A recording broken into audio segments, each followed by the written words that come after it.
Hey, Ben, There what you happened to are. the, got it. What happened to there was a section off the Willow, at the farmer's market. I just noticed the caution tape and it's missing, but I Oh didn't see when yeah, that happened. that happened Carver. at Oh, midnight both ends. on I don't know on Wednesday midnight between Tuesday and Wednesday, right before market. Did we have a wicked storm I forgot about? It just gave up on life. This time. Yeah, they do that, right? I mean, willows are soft. Yeah, that will be. I will have a note in the DPW update about Okay. the future of said tree. Okay. So I will call to order this regular monthly meeting of the Village of Trumansburg Board of Trustees for September. We are operating remotely per the recently adopted law that was passed in Albany and signed by Governor Hochul, which allows us to meet remotely until mid-January. We'll see what things look like come January as far as what we will be required to do for meetings. We can meet in person, but while we're still at a high transmission level per the CDC, this board felt that it would be better to meet remotely given the opportunity. All board members are present. We are live streaming and recording. First item on the agenda is, are there any changes to said agenda? Any additions or deletions? Anything anybody needs to alter? Oh, I'm just gonna note that we have an expenditure to discuss in the fire report. That's fine. Okay. Anything else? Can everybody hear me okay? Speaking of Bluetooth. Okay. There are no other changes to the agenda. I would offer our first public comment period, but I don't see any members of the public who are not also representatives of other municipal governments. So we will move to those reports from representatives. And Anne, if you're ready, please go right ahead.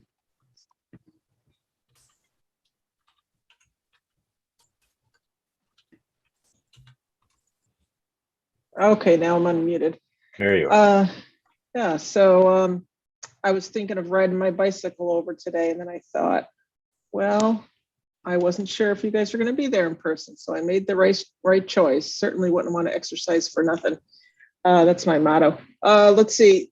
I'll start off with something somewhat light but important. We've gotten a few people that have asked us about jumping worms, and apparently they're making their way around the county, and they're an invasive worm. And I heard they're very big, and they actually kind of jump up in the air, and they're eating under storage if they get into forests, and they do a number of other nefarious things. So one of the things that we're asking people is to not transfer leaves or compost or soil from one place to the other unless you're sure that it's been treated in some fashion. Let's see, and I have heard from somebody that they found it in the village already, the Trumansburg village. So I'll start off with the COVID report. We did have somebody pass away. I don't know if you saw the notice yet, this weekend, who was 93 years old. And the reason that we tried to get some information about the age, and we also found out that they had a number of medical issues, was because this is the first person who's passed away in the county that was fully vaccinated. Let's see, our numbers are, I don't have it right in front of me, but 200 and something, I think it's around 250, probably. Ben Darfler probably knows exactly. I'll look it up while we're talking. So, but they've gone down. They were as high as 400 and something active cases, then they were down to 300, and now they're down into the 200s and something active cases. Now, even though, while the majority, so 252 active cases, even though the majority of them were having to do with people being tested at Cornell, people that mostly who were vaccinated, who didn't know they were carrying the Delta variant of the virus, there was still a significant amount of people who are testing positive that were already living here that traveled or had events where they were not socially distancing and not wearing masks. A lot of those, or about half of those, were vaccinated, half weren't. But you've probably seen a lot of that information. And the county too, we're doing hybrid meetings. So I've been staying home the last few days from those, but you can go and attend ours in person if you want, but we are encouraging people to attend those virtually if they can. We, I don't know if you've heard of and saw an article about the Bell Station property that NYSEG owns on the northern shore, or I'm sorry, I guess that'd be the eastern shore of Cayuga Lake in Lansing. And it's 471 acres. And they were putting that up for auction to the highest bidder. And their write-up with their real estate agent was promoting that at least a part of it, especially along the lake, was for development. So for several years, Finger Lakes Land Trust had been in conversations with them trying to obtain the property to conserve that area. And so we're working with State Assembly person Anna Kellis and State Senator Pam Helming to try and stop the auction or try and figure out a way for the Finger Lakes Land Trust or some other organization like that to purchase the property rather than have it go up for development. Let's see what else. We continue with purchasing electric vehicles for the county. Our recent delivery was delayed because there's a decrease in manufacturing. We did not have any of the bolts, which was good because they have all been recalled. The sales tax was up a little bit, especially compared to last year. Did you want me to go over those numbers? You guys usually get those numbers yourselves too, so it's up to you. No, please. Go ahead. Okay. Please. July was up 20.28% from last year, and municipalities were up 23.51%. And overall for the county, for the first half of the year, we were up 12% above what we were budgeting. So that's good for us. I'm not sure what you guys were actually budgeting, but it's a pretty significant increase. So we're happy with that. We're still not sure because they don't give us the breakdown how much of that is actually local now that we get the sales tax, online sales tax. So it's really hard to say, how, because we would like some indicator. I mean, we did want the online sales tax, but now that we do have it, it's kind of hard now to figure out, how much of an economic rebound the area is having with that because they don't separate it out. We do have a Reimagining Public Safety website up. So we're asking people to take a look at that. It's interactive, so you can leave comments and suggestions on that. We are still seeking people for the redistricting commission. And so that's for the county legislative seats. With the census numbers finally in, we're looking at redistricting probably several areas. So if anybody's interested in doing that, you set your own, the commission can set their own time frame of when they want to complete it by, how often they want to meet. So if people are interested in that, have an interest in that, you can go on the Tompkins County website, or you can ask me and I can send you information about that. We still need a few more people.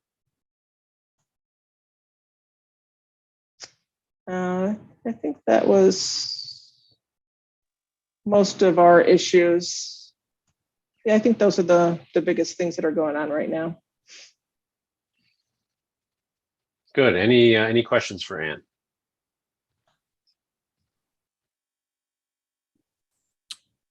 I have- I had one Go for question. it. Just curious. You mentioned that you're hoping to stop that auction. I'm just curious. So there must be then.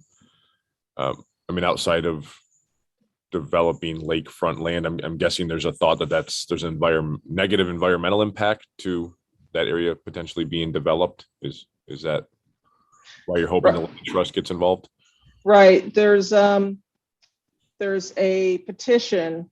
Well, I think there was one article in one of the local online news outlets. There's also a petition online, and there they go into more detail about why we want to preserve the area.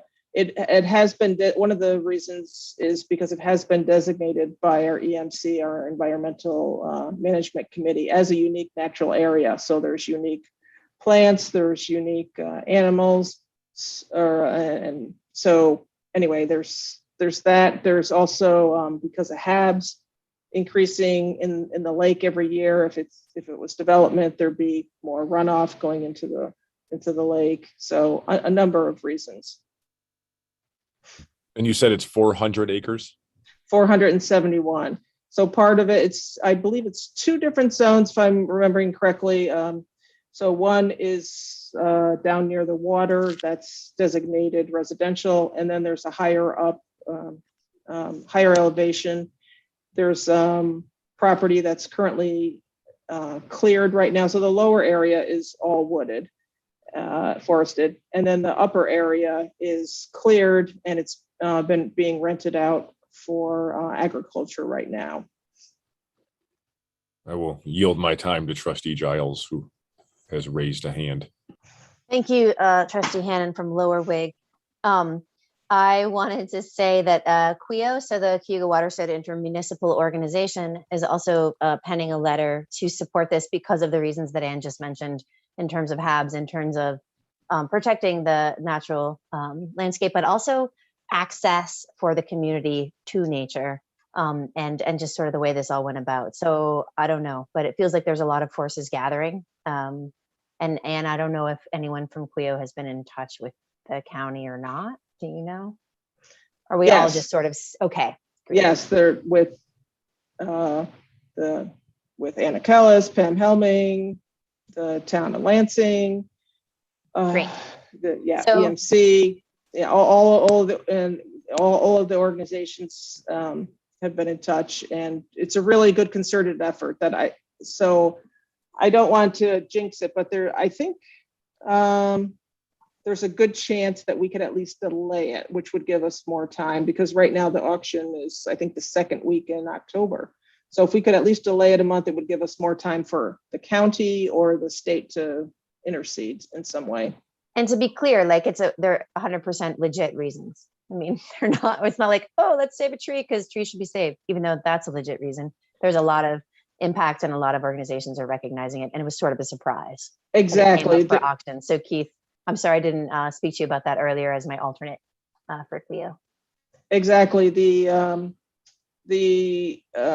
county, we passed a resolution, so some of the information is in that, of some of our justification, including I believe the town of Lansing it's in their comprehensive plan that area stay natural, and it's just been thought, and we've been working with NYSEG on many years that this was what was going to happen to that property, and we were blindsided that there was no discussion or even letting us know.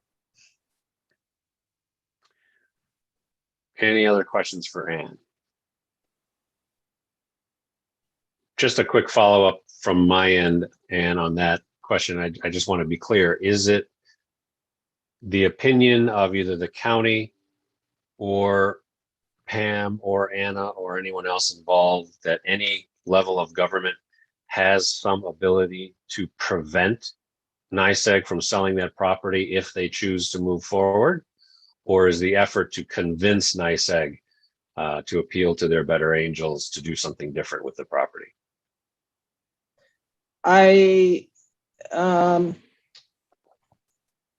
Well, there's both, I would say. So for instance, if you guys wanted to pass a resolution or something like that, or send letters. So there have been a ton of people reaching out, and that is seeming to make some difference, that people are really up in arms across the state about this. I'm just trying to be careful here. Yeah, and I want you to We're looking at many other options, but Yeah, I can't say what they are. I guess that was more, and we can talk offline about it. There is likely to be a similar issue on this side of the lake within the next month of a large piece of property that could potentially be up for sale towards the end of the month that no one is expecting to be for sale. So it's an issue that I think will continue to come up. I would be curious because, again, not being a lawyer and not having stayed at a Holiday Inn Express last night, I don't think there's a legal mechanism to prevent a private entity from selling land. You can certainly prevent a new owner from doing certain things based on zoning and whatnot, but I'd be curious if there was the carrot and the stick. I'd be curious what the stick is in this scenario when it is clearly private property that they have the legal right to sell. Because again, that could become an issue in other shoreline areas in Cayuga Lake or on Cayuga Lake. So maybe we'll talk about this offline, and I can bring you up to speed a little bit on what I think might be happening here, or at least on this side of the lake with something similar, although not 400 acres. It's smaller than that. So one thing, and this is not something that I've researched, but my understanding is that at issue here is less NICEAG's decision and more the DPS basically mandated that the auction go through. So I think the difference here is primarily that it's a state agency mandating. So the pressure is less on NICEAG, the corporation, and more on the administrative decision to make them auction. Interesting. Okay. For the manor, for the manor. Yeah, right. So that was one of the factors was, could they have just sold it to Finger Lakes Land Trust, or could they have, so there are reasons why they chose an auction. But we could get into that offline if you want. And then my second question is, are you or have you been, and if not, would you, have you been tracking at all the number of times Thompson County Sheriff's Department is responding into the city of Ithaca for criminal calls? Something that I've requested those numbers and don't have them yet. I think that as this reimagining public safety conversation continues, I'm having a little trouble hearing you, Roden. Are other people too? Can you hear me okay you're now? muddied. Yes, better. But I think I got the gist of it so far. Yeah, and I'm just curious because as this reimagining public safety conversation moves forward, one of the things that I'm particularly conscious of, and Chief Nelson and I have talked about it quite a bit, is if Sheriff's Department staffing doesn't increase and their resources are pulled towards the city of Ithaca, as they have been for 12 or 18 months in particular, what that does to the outlying areas, particularly for our ability to have backup on the occasional call or backup as needed, but also to Ulysses and outlying areas that don't have law enforcement departments and rely on the Sheriff's Department. If the Sheriff's Department is not available because a significant number of their hours are being spent in the city of Ithaca, that's something that needs to be part of the conversation. I'm just hoping that you can keep one eye on that. I will. I'll bring that up at the next public safety meeting. I don't always attend that, but I'll make sure I'll attend it. The next one that's coming up. And you're always welcome to if you want. I could check when that is. And Rich John is the chair of that committee. If you ever wanted to send him an email, and or if you're sending something to Derek Osborne, CC and Rich John.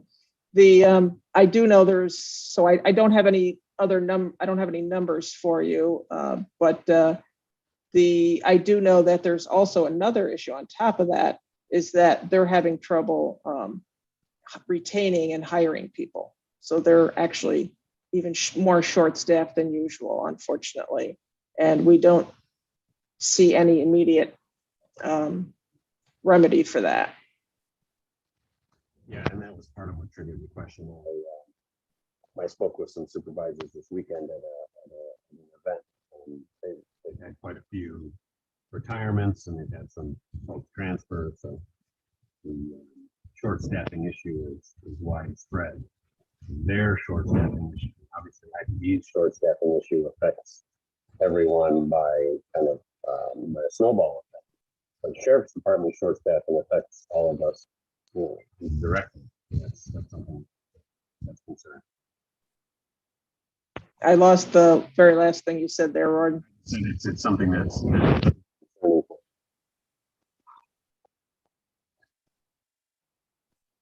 any other questions for him? They're still pretty muffled there, Warden. Just want to let you know. Yeah, I'm switching headsets. Stand by.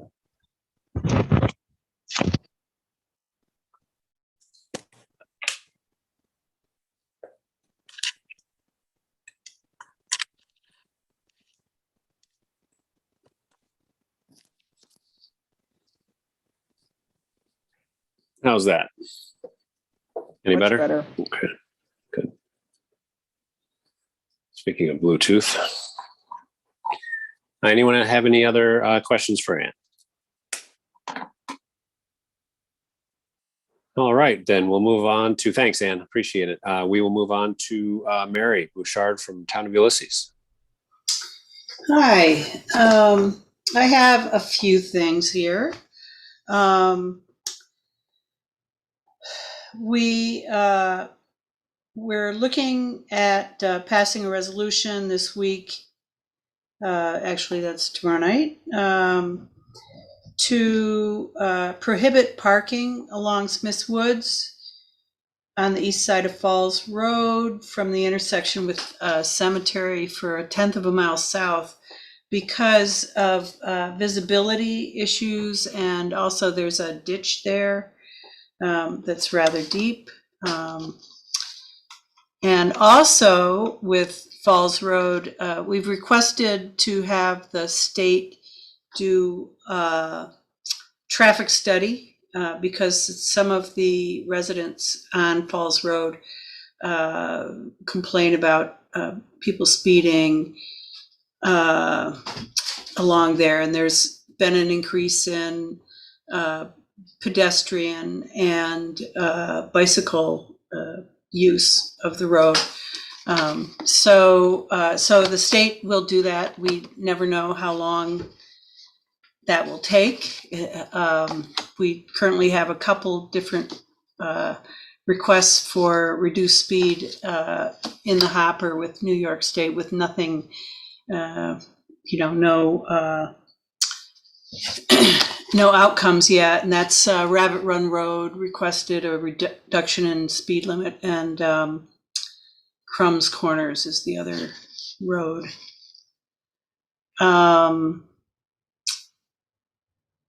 Let's see, we started in April, we started charging a fee for use of the electric vehicle charger, and surprise, surprise, usage went way down.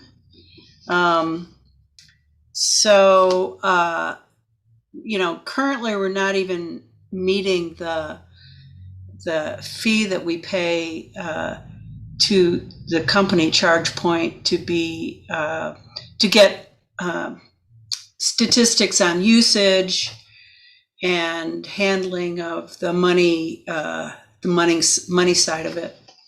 I'm thinking we may look at possibly the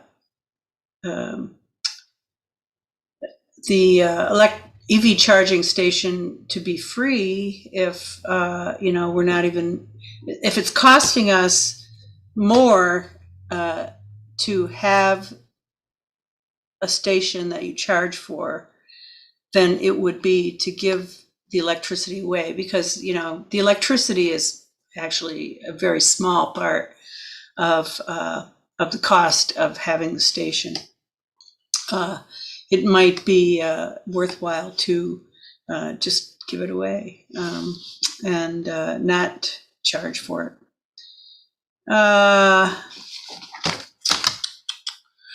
Clean energy communities. So that we have had 11 people sign up for clean heating and cooling, which is air and ground source heat pumps, heat pump water heaters, and insulation. And so that we only needed 10 in order to get the $5,000 grant from, I think it's NYSERDA. And so, we, if you look at the people at the signups, there's been 2, I think, for the village. So, to get that that grant money, the village will need like 8 more people to sign up.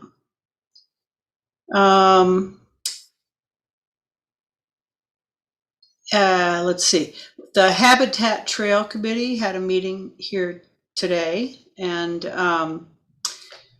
we talked just briefly about the INHS purchase of obels, because that came up because when the Habitat Trail went in, there were some obels residents that were strongly opposed to having an entrance into the Habitat Trail from obels. They thought that it would, bring about all kinds of, crime and, bad things happening. So, the Marvin Pritz, who's on this Habitat Trail Committee, talked to Johanna Anderson about the possibility of making an entrance into the Habitat Trail now that it's owned by, I don't know, has it actually, has it been sold yet? Or yeah. So now that INHS owns it, they may be more welcoming. It seems to me it would make a lot of sense in terms of having pedestrian access to the downtown from obels. To go through that, you wouldn't have to walk along the road, So he's going to have a conversation with her at some point. And then what else? And then as far as meetings go, we are back to a hybrid meeting format for the town meetings. And we had some people volunteers on our planning and zoning who were quite opposed to being required to meet in person. So we're glad that the new governor has reinstated the remote meeting option for town boards or for governmental boards. And I think that's all I have. Great. Any questions for Mary?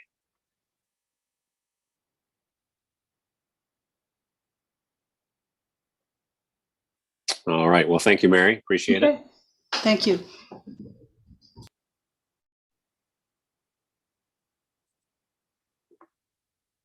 Item number 5 on our agenda is tonight's consent agenda. So we have meeting minutes from our last month's meeting, August the 9th. And then we have our monthly bills, our abstract of claims, totaling for the general fund $140,691.57. For the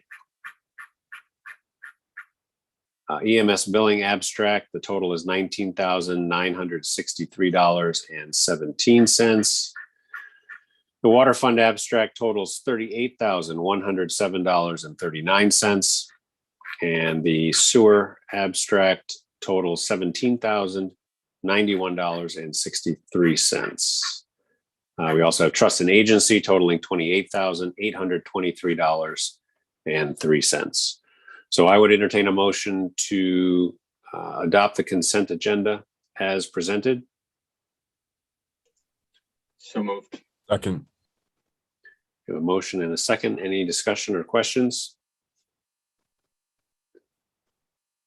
Hearing none, then all in favor, please say aye. Aye. Any opposed? Okay.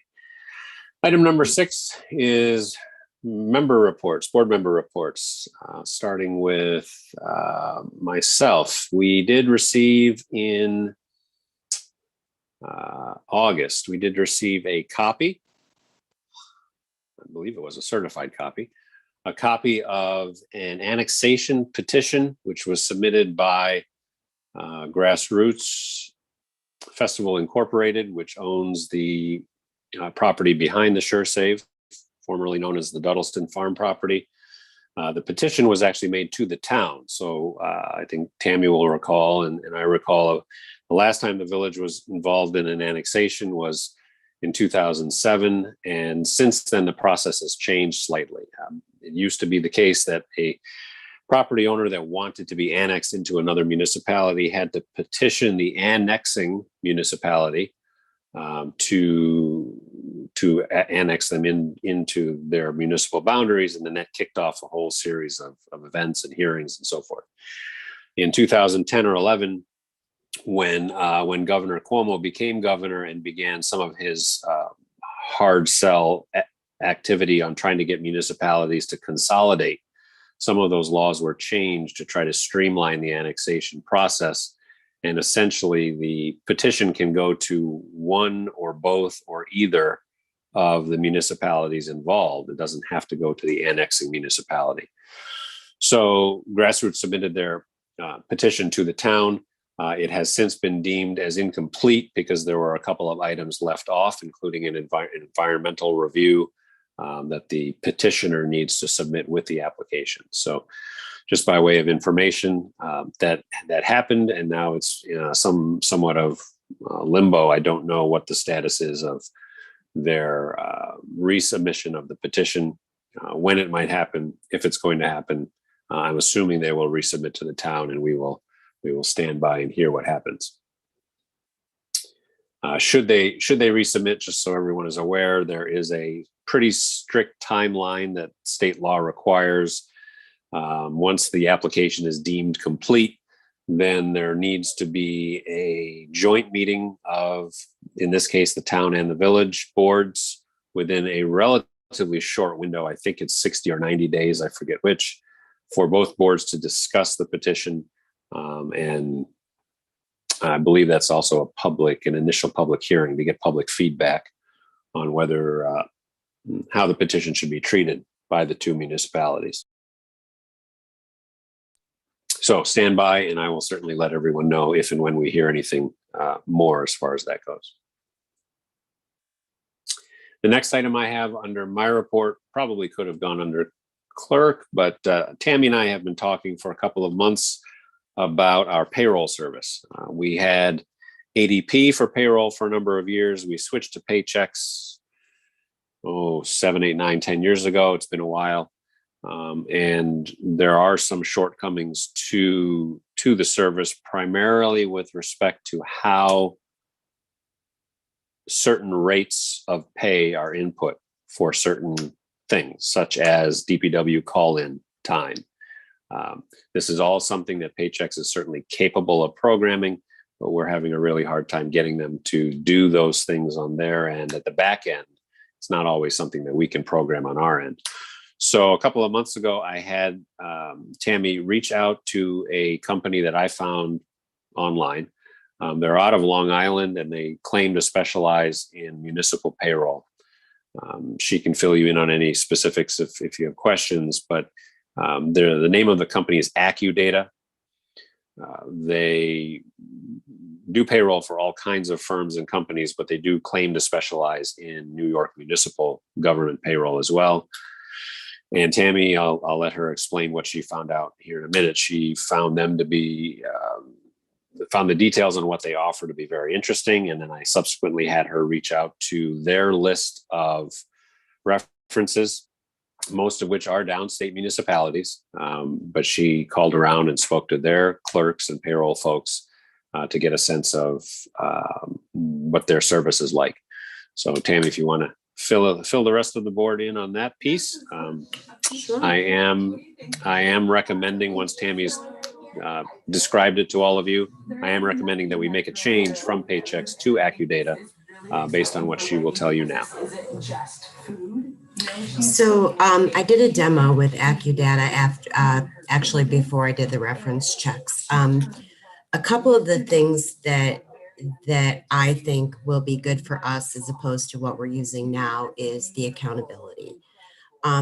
Right now, it basically goes from, the time cards go basically from the employee's hands directly to mine with, and then leaving all of the auditing process solely to me. And instead of kind of making employees accountable for their own timekeeping, so this service would offer 3 levels of basic audit checks as payroll is processed. So the employee would have to sign off on their time card, which is something that they don't do now. Then the department head would then look at everyone's time card in their department and their employee group and sign off them. So by the time they get to me, they should, a lot of the stuff that I'm having to take care of manually right now with paychecks, it should be whittled down to next to nothing. There'll be punch changes, but those will be done by the department heads if somebody has forgotten to punch in or forgotten to punch out. And that will, I think, take certainly a lot, again, auditing. Not that I won't look at it, but it's just going to narrow that down. And we've had real issues with people punching in and out or not punching in and out and not being accountable for their own timekeeping. The other thing that I really liked about this service is that it is the only software that New York State Retirement is basically endorsing. It has the ability to actually upload everything retirement related from the database and upload it directly to New York State Retirement. Right now I have to do it manually. So that's going to take, probably a couple of hours of time out of the monthly reporting process for me, which, every hour counts. And then lastly, the cost savings. Right now, we're spending, I think, Vicki, and I didn't bring my folder home, I think it's about an average of $1,300 to $1,400 a month for paychecks. And that is simply for timekeeping and payroll. With AccuData, they actually offer services. So there would be 3 modules. There would be the timekeeping module, there would be the payroll module, and then there would be an HR module. The HR module would basically give everybody a paycheck portal, right? So they can take care of their own taxes, their direct deposits, pay stubs, W-2 copies when, they need them. And there is also, so we can take all of the forms that, for instance, when Clinton started this morning, I over inundate him with a bunch of paper. And then he brings it back to me and I create this personnel file. Well, with the HR module from AccuData, we're actually, what our personnel files would go electronic. The onboarding process would all be done through the portal as opposed to coming into the office and taking that time from the new employee and from my point of view as well. And the best part is this is at the cost of approximately, is it 600 a month, Vicki? Was that, I think that was it. The numbers I have are currently we're paying a total of $15,600 a year to paychecks. Yeah. The HR module for AccuData would reduce that to $7,500 a year.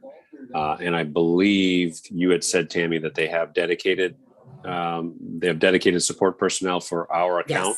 Yes. Okay. So that was one of the things when I checked references that I was really interested in was how is the support, since we would kind of be with AccuData breaking them into this market in central New York. And everyone that I talked to, some clerks that I knew from going to training with them for years and some that I didn't, said the same thing over and over again, that their tech support is top notch. And it just seems to be, I think this is a good move, financially and just time wise and accounting wise. I think this is a good move. So if anybody has any direct questions, I'm happy to try to answer them. So my suggestion and recommendation is if the board approves it, that Tammy would reach out to them. The last piece that I would want to know about is training for department heads and or employees. Yep. But assuming that they can provide that for that price they quoted us, I think it's something that's at least worth a shot, and could potentially make the payroll piece a lot less demanding of the front office. And as you all know, I'm always thinking about worst case scenarios. What if someone other than Tammy needed to do payroll on an emergency basis? If we have someone that we can call on the phone at the payroll company who can walk us through approvals, that already does not exist at Paychex. They don't offer that, or if they offer it, they don't provide it. I think that sounds great. I'm all for efficiency and then Tammy's oversight being in looking at a journal to edit instead of entering the data. That makes a lot of sense. And in the interest of oversight and redundancy, Gordon, I wonder if, I don't know, if Ben Carver's deputy, I feel like one or the other of us should be like looking deeply to make sure you're not alone in making a decision on the service, just as support, and if someone else understands it. Sure. Carver, I just threw you out there, buddy. I mean, I probably have the most experience using Paychex too, so that sort of makes sense. And I'd be happy to. I don't know. To me, it sounds like a little, basically a no-brainer. It's costs less and it does a better job. So not a lot of questions from me. Yeah, and thanks to you both for researching that. That's fantastic. Yeah, the only other thing that I left out, and I don't know that it's important to you guys, it certainly is going to help us in the office. We don't have a lot of employees that don't have direct deposit, but we do have a few. And we also have, occasionally when there is a blip, when there is a mistake made and we have to draw a manual check. Right now with the process with Paychex, we're paying for UPS Red from Syracuse, right? We will actually be set up to be able to just print the checks in-house, pre-signed. And this is going to take, I think, it's going to take some getting used to, but it's going to give us the opportunity to have more control over that too, and to make sure that payday happens on payday. You know what I mean? Like, I just bonkers. Think I can't believe Paychex wouldn't let you just call in a voucher that you wrote. That's why. Well, it turns into this whole reporting thing, and it's complicated. And by the time I get it to Vicky, I've spent a half an hour screwing around with a manual check, and it doesn't make any sense. So thank you for listening, and hopefully thank you for approving the change. I think it'll be worth it. Any other thoughts or comments? Okay. One on all that. Okay, great. I don't think we need a resolution for this, do we, Tammy? Okay. So we'll just confirm with them in the morning what level of training or what kind of training they'll offer department heads and employees. The answer is they will cover it all. It will probably be virtually, obviously, Sure. But I did ask about that when I did the demo session, and she said that they would train the department heads and the trickle down, so the employees as well. And there'll be a webinar and a recorded webinar that they can watch at their leisure. And they did send me the survey to start filling out like personnel stuff. So I haven't done that yet, but I've gotten to work on it. Okay, good.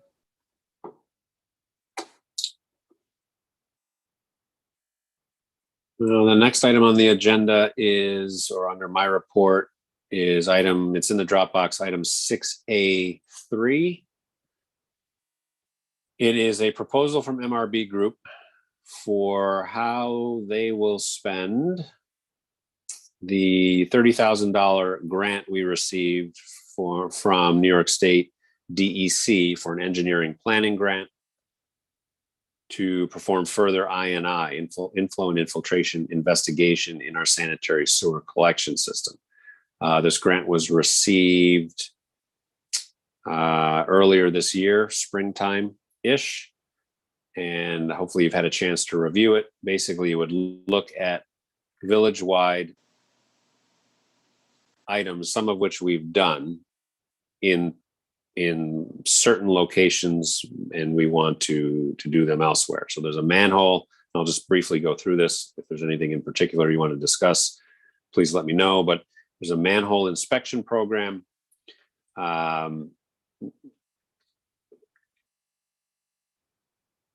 Additional smoke testing. We did some of that a few years ago to see if there are some pumps or other building connections tied into our sanitary sewer that shouldn't be. Flow monitoring services within the sewer lines themselves. And then, of course, report and documentation. MRB, or this grant rather, does have a roughly $5,000 village or local match. So $25,000 of it gets spent on the scope of that work. So I'm not sure if everyone's had a chance to look at it. Hopefully you've had a chance to skim through it. If there are any questions, please let me know. But if not, I am recommending that we accept MRB's proposal. And so they can begin. There isn't actually a tight timeline on this. We applied for another engineering planning grant, you'll recall, through CDBG, which should be, we'll learn whether we got awarded that grant later this fall. So there is the ability to kind of hold off on some of this to see if there are synergies with this other grant should we receive it. If we don't get the CDBG grant, then this is our $30,000 to spend on INI studies. If we were to get the $50,000 CDBG grant, giving us a total of $80,000 to spend on INI study, then we can not combine the two necessarily, but begin to think about how we want to spread out the two pots of money. Any initial comments or questions? So are you saying if we do get the grant, we might delay so that we can have a more extensive approach or strategy? And if we don't, then it would be in fall? Well, yes and no. So the CDBG grant specifically was written to look at known areas of INI in the north and west corner of the village, particularly around the mobile home park. So if awarded, that money would have to be narrowly focused on that area. But then how much of what we have here either dovetails or works in conjunction with that would be an open question. If we don't get the CDBG grant, then it's possible we might take some of what's in this DEC grant and move its focus towards the north and west side of the village. So we don't need to spend either or first. If we get both, that's obviously the best case, and we can study everything we need to study. If we don't get the CDBG grant, then what's in this proposal, the areas, it's still the same type of work, but where that work might get done might shift a little bit. Okay.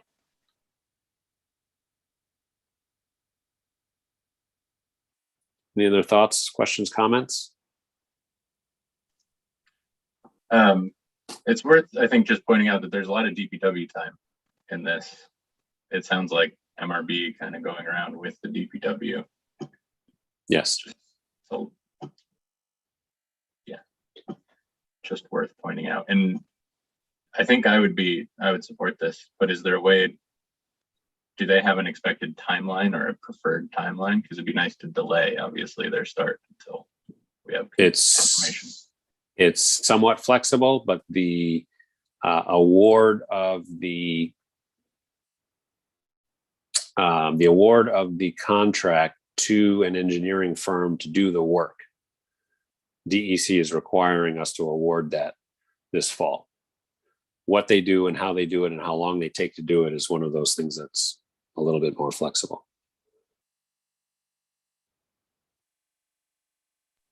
Do we know when we'll hear back from the CDBG grant process? I believe the awards are late October, early November time frame ish.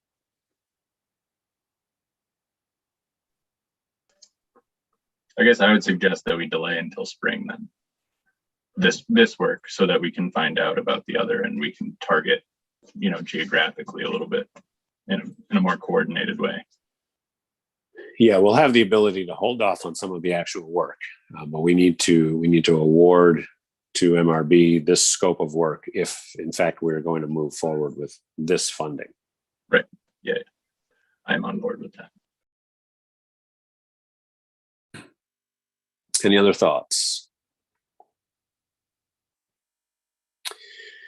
Hearing none, then I would entertain a motion to accept the engineering planning grant inflow and infiltration investigation proposal from MRB Group as written. So moved. Second. Any additional discussion? Hearing none, then all in favor, please say aye. Aye. Aye.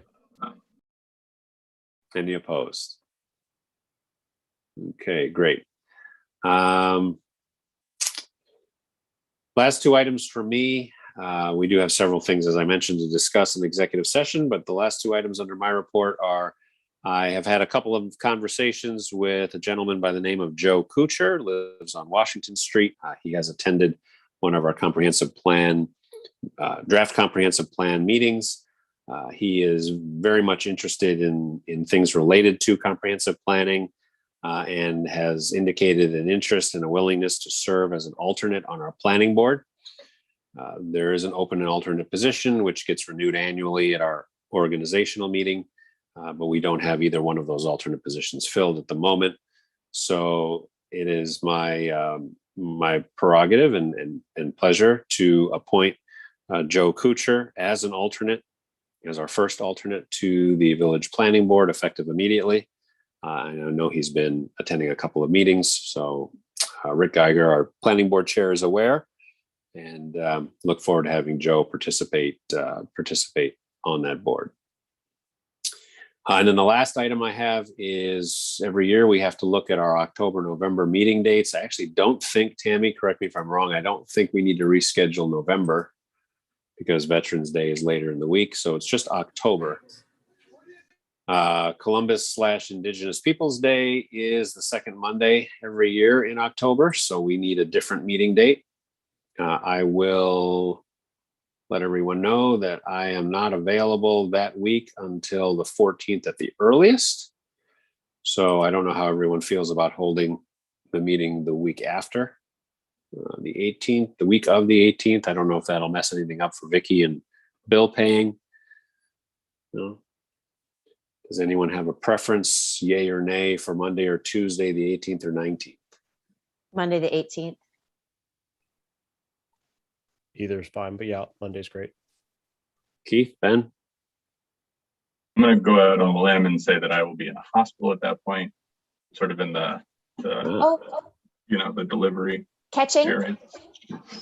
Yes, catching. Which I guess is I to have no say that they're preference. equally bad. Okay. Oh. Does that mean That's why we offer remote access? That would be a real low point for sure. should What we happens skip? if we do the 4th? Is that something weird happen if we go a week early? That would be bad for me personally, but I wouldn't be able to attend that day. Oh, all right. And not that that means it's anything more important than Ben's. I think that could potentially wouldn't that monkey with some of our bill cycle, Vicky? Okay. Yeah. That'll be a bigger issue than having it late. Unless Ben, you wanna are wait. you? Is Monday the 18th, Ben? Is that a in the window, or is this more of a definitely going to happen for sure that day? No, not definite at all. No, just in the window. And if we're not there, then either of those days works for me. So, Well, why don't we go ahead and schedule Monday the 18th, 7 p.m. Tammy, you'll have to notice it. If Ben is on call, then obviously you can remote in if you are. Gordon, I won't be able to On- attend the 18th. Oh, no? I'm sorry. I mean, I don't really have anything at this point, so if you want to excuse me, that's up to you. Yeah, let's go ahead and do the 18th. Okay. You'll have the abstract done by then Yeah. Oh, for absolutely. us to Yes. approve. Okay. Thank you.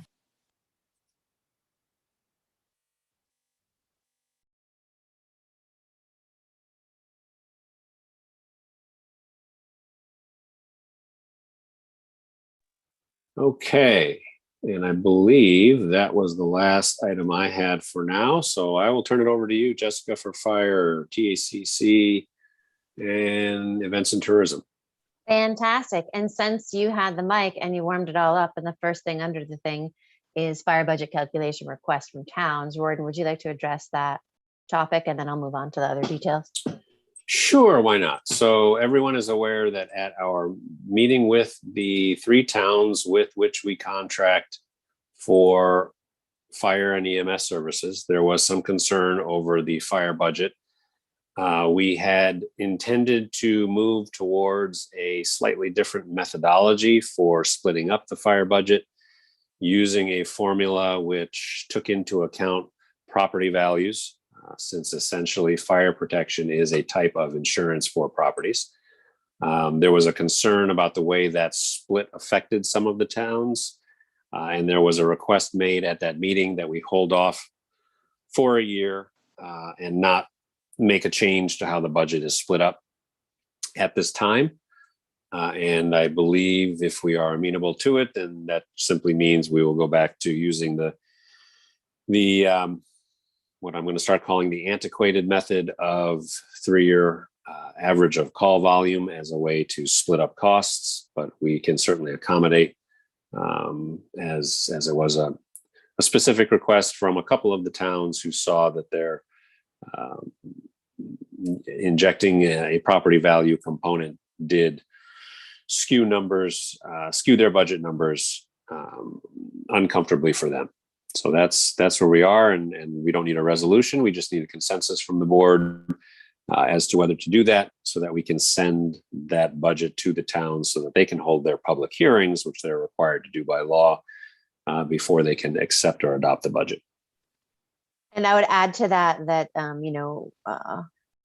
concentrated thought has gone into what it would look like for the next budget cycle. So this is sort of this interim year, while it's fine-tuned, the good work that's already been done, the thought process that's been put in place for people to consider that it will be otherwise, this antiquated form will be innovated upon, is in place. I think I just said all the key button words of progress. So any comments from Ben or Keith as far as granting the request made by the towns to stay with the old way of splitting up the budget for the 2022, for them, the 2022 calendar year, for us, the 2022-23 village budget year? That's fine with me. I think the biggest downside is just how much work Ben had put into making those meetings happen and trying to get all of that feedback. But in terms of the budget itself, I don't have any objections to that. And that was sort of my nod to say that work will be built upon. It has laid the groundwork. It's just a more gradual transition than we might have imagined, and maybe in a slightly different direction, but super useful. You just have a 6-year plan and the first year is 0% change. It's fine. I'm fine with the plan. So if I recall, the group was generally okay with it when it was first discussed, and then the recent meeting, they kind of saw how it worked out, and then it was like, whoa, this is a little too drastic.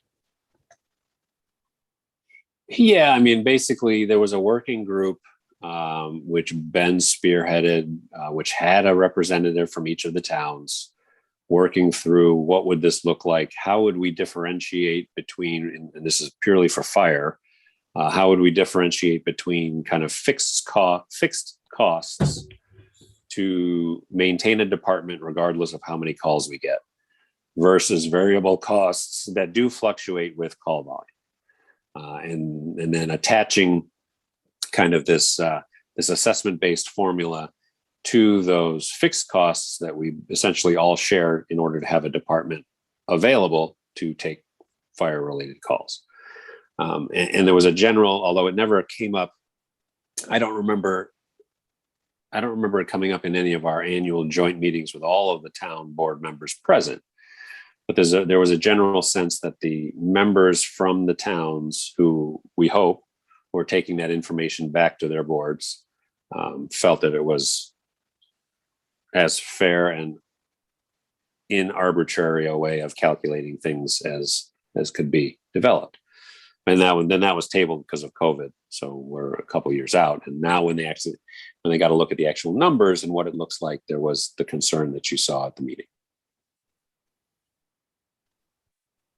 Okay. Well, I would say I'm a little concerned about setting a precedent that you can form a committee of representatives, study something for a while, put a lot of time into creating a process that the committee essentially thinks is fair and adequate, and then just kind of denouncing it because you don't end up liking how the numbers really work out. I mean, I guess I'm sensitive to it, but. So Keith, that's a very good point. And I think that was it. We tried to address that right here tonight, but we definitely addressed at the meeting of, okay, let's take some time to regroup again. But for this year, since it won't drastically change, the assumption was there won't be, it's okay. The way that it's written will fly. Everyone can meet the burden. The implementation of the change needs a little bit more socializing and is an opportunity to look at it with some slightly different nuances. So it is not abandoned. The work is not gone. It's not the client saying, we're not going to do this. It's everyone going, okay, you know what? There's some other ways that we could make this an even better thing, building on this really good work that everyone was part of. Does that make sense? Yeah, no, it makes sense. I think I kind of expressed this at the meeting. I haven't yet heard a positive consensus on how the numbers do work out each year.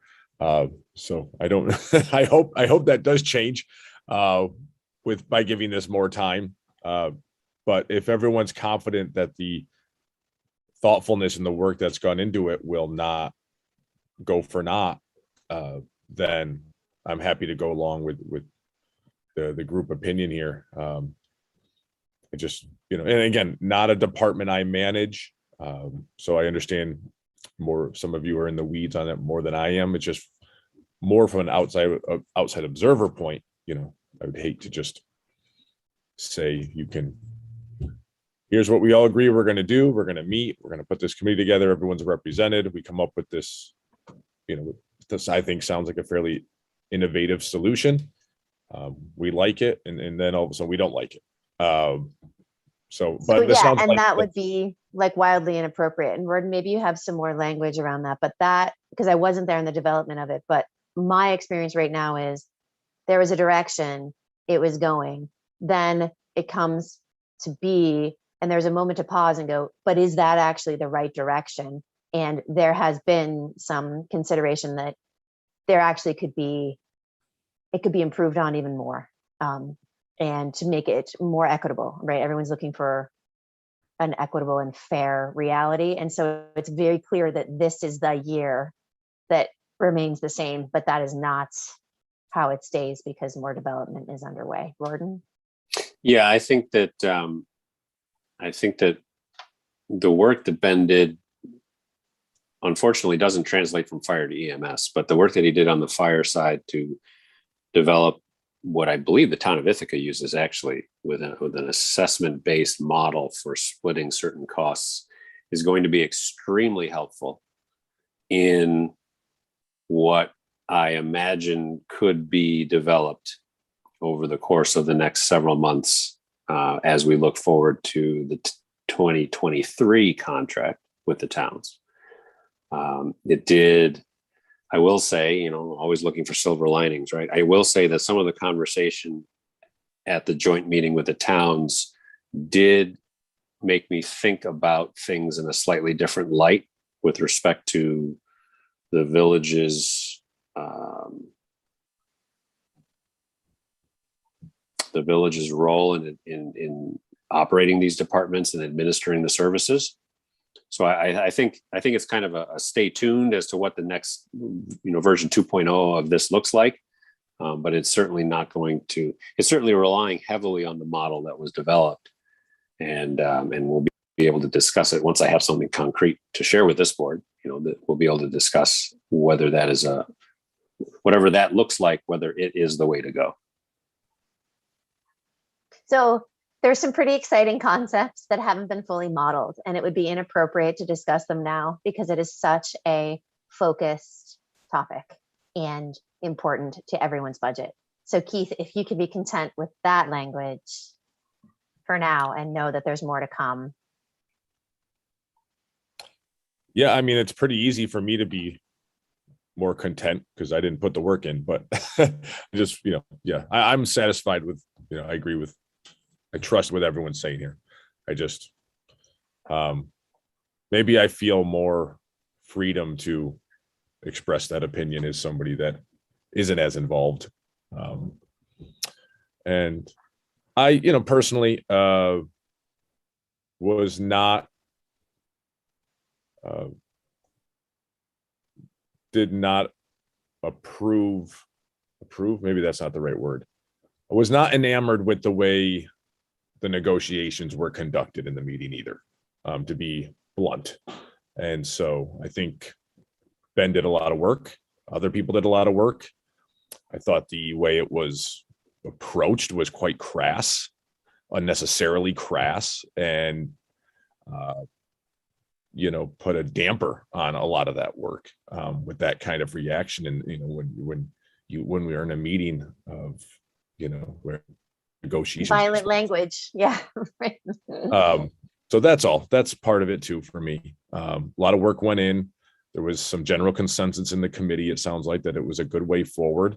And then the way the discussion played out, I thought was in poor form. And but if everyone is in agreement that it makes the most sense to forget, be professional, take the high road and everything, I'm all for that, and make sure that we do it properly and everyone feels that the work that it's grounded in that it'll grow out of that and that it served a great purpose, then I am fully content to go along with what everyone seems to agree on here.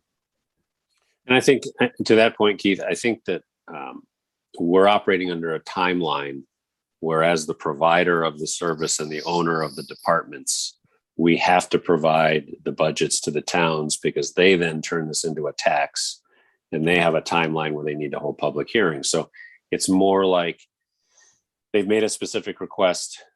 Do we do that out of a sense of the the greater good to the community surrounding us who's contracting with us for this particular service, but in no way does it put to bed the move towards a slightly different way of modeling the way the budgets are split. And that effort will not wait, I hope, will not wait until next fall to be fleshed out. We'll continue that work even while we offer a contract that the towns have requested for next calendar year. I think it's worth reiterating that point of like doing this for kind of a greater good and wanting to make sure that this is like a collaborative conversation with us in the towns, because there is a way in which, if we look at the antiquated approach for splitting this billing and we look wherever we're moving towards, if it's something that was proposed or a change on top of that, those dollars shift around. There are winners and losers in that. But I think from my perspective, and I think from everyone on that committee, we kind of came to something that was fairly as unarbitrary as it could be, right? As equitable as it could be. And if you start from the standpoint of we're moving towards something more equitable, we're spending more time in something less equitable right now. And the people that are paying more out of their tax dollars to support the fire department than they should be rightfully are, struggling underneath that for just that much longer. So I think it's worth pointing out that this is something that is, again, kind of going towards this sense of trying to create a community, create a collaborative environment around this budget. And I hope that doesn't go unnoticed. Yeah, no, point well taken. And part of that and that'll be useful as we discuss whatever model gets developed over the next several months. But that dollar shifting around, winners versus losers, the only way, and I'll stop after this statement and kind of let it hang out there. The only way to be fair in the sense of community and collaboration is for the municipalities, including the village, to pay for the service that they need and use. And that's an imperfect moving target. But that's what's come out of that meeting in my head, is there is a way to better calculate based on something much better than highly volatile numbers like call volume. There is a better way to calculate what is the actual cost for each municipality to have this particular level or type of emergency service coverage. So we'll stay tuned and we'll see what that model looks like. And I even go further and add on that to say, it's not about winning or losing. It's about reality and what the cost. Like, it is. That's let's try to remove emotional. I'm not picking on you, but yeah, there's a burden. Whose burden is what based on who they are, where they are, what they are. It's just what it is, right? And that's where I think things went slightly afoul. This is not emotional reality. This is a business, and there's just participation and accountability. So to that end, shall we participate in what we need to say to make the words move forward? We don't need a resolution. We can, as long as there's no objection from any board member, we don't need to vote on what we send to the towns. Vicki will adjust the budget to send to the towns based on 3-year rolling average of calls, as we have done, unfortunately, for a long time. And then we will continue our efforts on how we may want to alter that in the future. I agree with that. Can I just ask one more question? I hate to drag anything out in yeah. a meeting that's already scheduled to go long. So it sounds like the idea to use assessments has legs, right? And it's a very real possibility in the future to use assessed value as a model. Or as part of it. As part of it. There seemed to be concern at the meeting that assessments are not going anywhere but up, especially for certain municipalities more than others, perhaps. Are we worried, as, I don't know, call it municipalities trying to recoup loss of revenue, whatever it is? Let's say there's a situation where assessments go very high. Does that further damage the potential for this model, or is that kind of part of the calculations? And I'm just thinking about, is there a situation where there's just more opportunity to say this isn't the right model at the right time? And those are great points. And Gordon, maybe I could offer, for the purpose of this meeting, there isn't some super fully baked, 100% rolled out, all the numbers gone through thing that we're just not talking about. So I think you should anticipate that we will have more conversations, and that all of those things that you're thinking of right now, those quantified sums that could be added into the model, let's be in good dialogue about that. And let's expect, I don't want to put a time frame on it, in the next 2 to 3 sessions, we're going to have some more things to explore, so that it doesn't feel so poignant right now. But the notion that this is really an interim 1 year. This is the 1 year. Okay. But really, everyone expect a change. No joke, no kidding. Expect a change. Okay. Sorry, one real quick thing to add on. The assessment value is going up is the really important piece, is the relative difference between the different municipalities. Because if everyone's goes up exactly the same amount, we all split the budget the same amount. Right. So just I feel like that, not saying that you were missing that, Keith, but I think at least in the last meeting, some of that nuance was missed. So I wanted to bring it up. Yeah, I mean, there seemed to be some strong opinion that, I forget who it was, but it seemed like at one point somebody looked over the table and said, it's not going to hurt you much, but I'm going to get killed on this, kind of a thing. And so if we have that kind of varying level of increase, is there always going to be 1 or 2 municipalities that are this really is going to kill me. My voters will, my taxpayers will, murder me for this. And so that kind of goes back to, is it ever great for anybody? And I don't know. I don't want to belabor the point, but I'm just heartened that you all are so interested. This is great. And you're all assets to be part of the conversation as we complete the development, as you were in my understanding and my witnessing in the audience in the past iteration. Okay, so Vicky, would you make the necessary modifications through your rolling average of calls for the fire department and send those budgets out at your earliest convenience? Do we have a definitive answer on EMF budget? Not yet. Okay, so you just want me to send the fire one? Have the fire one ready to go, and we'll Ben we'll let you know on the EMS piece. Okay. Yeah, I mean, at least give me 10 minutes from now, Right. Again, you guys really appreciate your engagement. It's so why this village works well. Thank you. And now, speaking of calls, I will continue the fire report with the fire and rescue responses for the month of August. They're not in the Dropbox, but I'll add it. Village of Trumansburg, 14 calls for 21.49 hours. Ulysses, and this was sent to the town, 23 calls representing 63.9 hours. Covert, 4 calls, 10.46 hours. 0 calls to the town of Hector, and oddly, 0 calls for mutual aid. Total hours in training, 316 hours. Fire rescue hours, 95. Year to date in service hour, 412. And which is up over last year. So I think that that's significant. Also, our year-to-date training hours are up, which means, so that's relevant because the fire company is at a good size and more engaged. Yay, go fire company. We have some work to do to help facilitate communication between municipalities when things like roads are going to be closed. And we've already started a thread with that with the town and the county.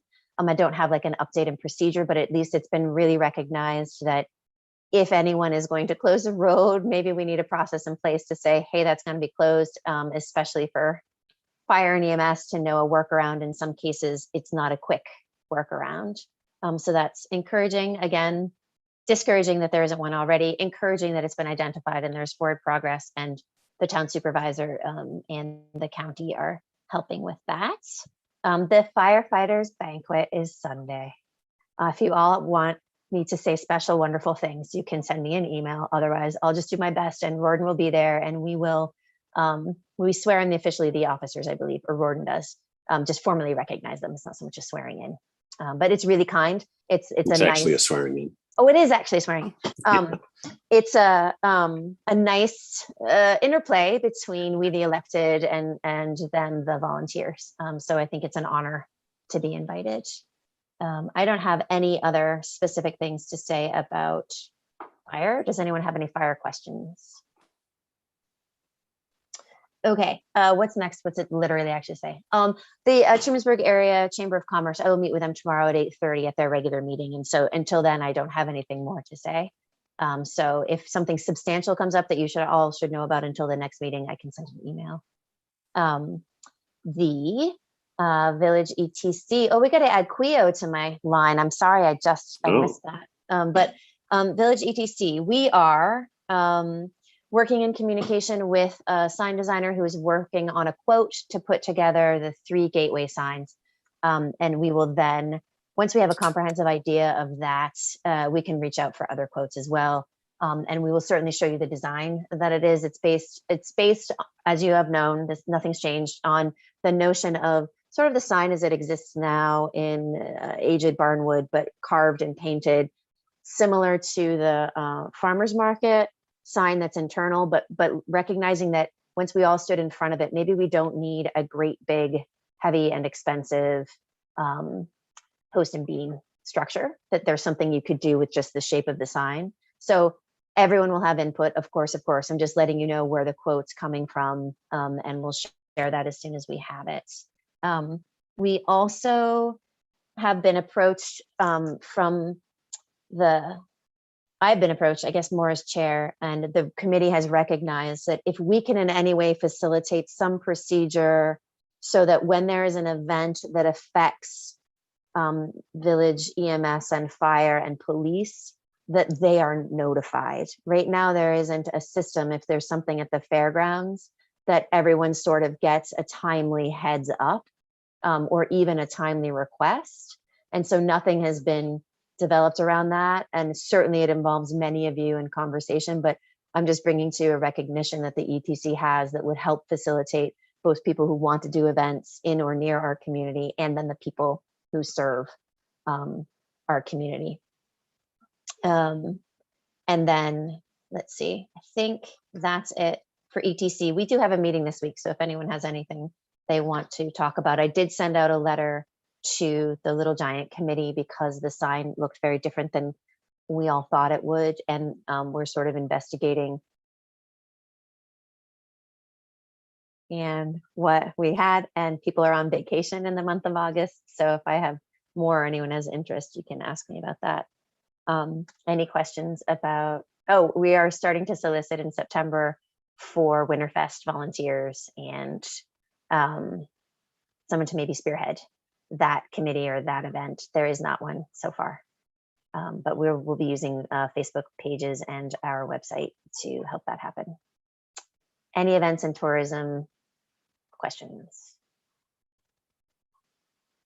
Seeing none, I will move on. Did that sound like Roden? Not at all. Okay.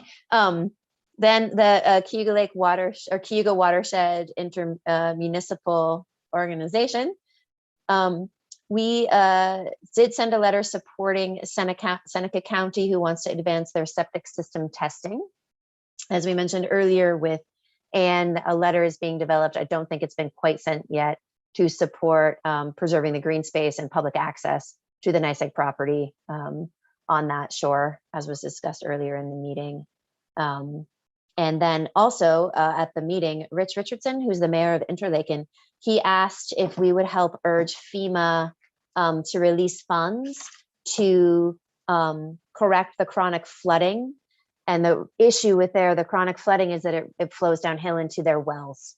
So if, for example, a stream by, say, a farm like Lively Run were to flood and then contaminate the wells, it's not just the village of Interlaken, it's the school district, which affects then several municipalities. So there are funds sort of targeted for that, but they aren't released. And so he was just asking if that body of intermunicipal organizations would send a letter. They agreed, and that is coming. And we have a meeting near the end of the month.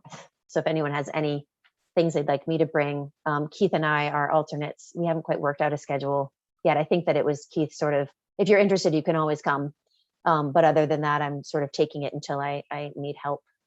Is that your feeling? Yeah. So does anyone have any questions about what I just said about the QIO? Okay, that's it for me. Thanks, Jess. Then Street Tree. Yeah, so I have actually a lot to share in executive session, which is never a good sign, and I apologize for the sort of terrifying foreshadowing, but I did meet with Nancy Zahler to discuss the EMS budget. As you'll all recall, in our sort of group meeting with the towns, we had discussed the idea of trying to mitigate the Mecklenburg's 52% increase in their contract number by moving to a 5-year rolling average or doing a number of things. So Vicky put together a spreadsheet that sort of explored this, and then I further pursued that rabbit hole to a degree that maybe was unhealthy. And the end result I thought was fairly positive. I shared it with Roden. I think we were both fairly happy. There was a couple options that felt good. So the first step I thought was to meet with Nancy, since obviously Ulysses is the biggest financial stakeholder among the towns.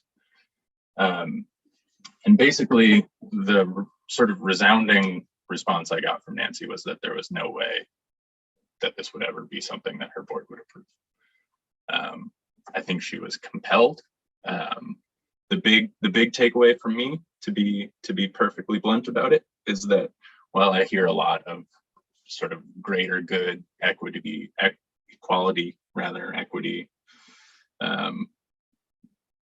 trying to design these programs in a way that's best for everyone from this board, I'm not sure that that's reciprocated elsewhere, and I'm sort of soured a little bit on the whole thing, to be honest. I'm hoping that that's a temporary thing that I can move on from emotionally, but right now it would certainly felt like a very easy step that we could take as a group to mitigate a 52% increase, which is just like unconscionable. I mean, that's huge. And obviously a lot of that speaks to the volatility of the 3-year rolling average, which is, as a horse, we've already beaten to death now. So I won't go into too much detail, but what I'd like from this board maybe is some guidance. I haven't reached out to Covert yet. So it's possible that they would be interested. At this point, without Ulysses' support, it seems almost like a moot point. I don't imagine, even if Covert was interested, their relative share is much smaller. So I don't think the impact would be that large. We can still functionally reduce Mecklenburg's share on our own by reducing our own budget. As Gordon explained, or I explained, I forget who explained in the meeting, but we had increased our overtime budget line by about $100,000. So we could reduce that. What happens effectively in that case is that we would be increasing the village's risk for the sake of Mecklenburg's budget line, which, if you had asked me 2 weeks ago if that was something that I was philosophically in favor of, I would have absolutely said yes. Now that my sort of opinion of this whole thing is soured a little bit, I'm not sure. I think maybe the model that everyone around us is taking is sort of more of an antagonistic competitive model in terms of how we devise these contracts. So I'm a little bit reluctant, frankly, to be altruistic about it. But my not so secret hope is that the rest of you are still carrying the flag of altruism for our neighbors, and that you have some suggestions about ways that we might be able to productively pursue something like that. Because I honestly do feel like 52% it's just unmanageable. That's ridiculous. So Ben, just to be clear, because we haven't talked about this since last week, just to be clear, you presented to Nancy the spreadsheets you and I looked at. Yes. With the rounded budget numbers, right? And she basically said that wouldn't fly with her board. Yes. Yeah, and I mean, to her credit, she was, I think, compelled emotionally by the case I was making. She just didn't think it would go anywhere. Could you say just briefly what that model was that you were proposing? Sure. Not the details, just kind of what was the philosophy of it? The philosophy was actually quite simple. It's easy to explain. Basically, 52% is too much. So how can we sort of spread that among the municipalities just for this budget year, not as a long-term solution? This didn't go nearly as deep as the fire conversation. It was just, can we spread that out in a way that makes sense? And another reason to go to Ulysses first is that their budget increase this year is 1.2%. It was like $3,000 or something. So for them to take the entirety of Mecklenburg's increase would still have been lower than our usual budget increases. It didn't feel like a huge ask. Obviously, that's not what I was asking. But there was nothing complicated about it. I had done it a number of different ways, just sort of by manipulating those numbers and trying to spread it out. So either manipulating the percentages, so trying to get everyone close to like a 2.5% increase. With the it's worth pointing out that the village is going up by 23 or 24% either way. So we're coming out of this as a loser regardless in the sort of winners and losers framework. We're fully in the losing frame, like for this year. That doesn't change. I was not advocating for our finance, like that was never at issue here. But it was just reshuffling. So I did it a couple ways. One, by moving the absolute numbers and just trying to even that out. And then the other way was trying to manipulate the percentage. with the idea that potentially that gets us towards maybe a longer term solution, maybe as an incremental step, but really just kind of brainstorming what the numbers could look like.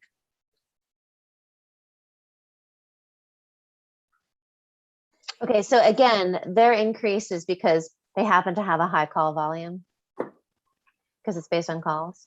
It's a little bit more complicated than that. I think what happened is that their budget, if you remember Roden showing that map, Yeah.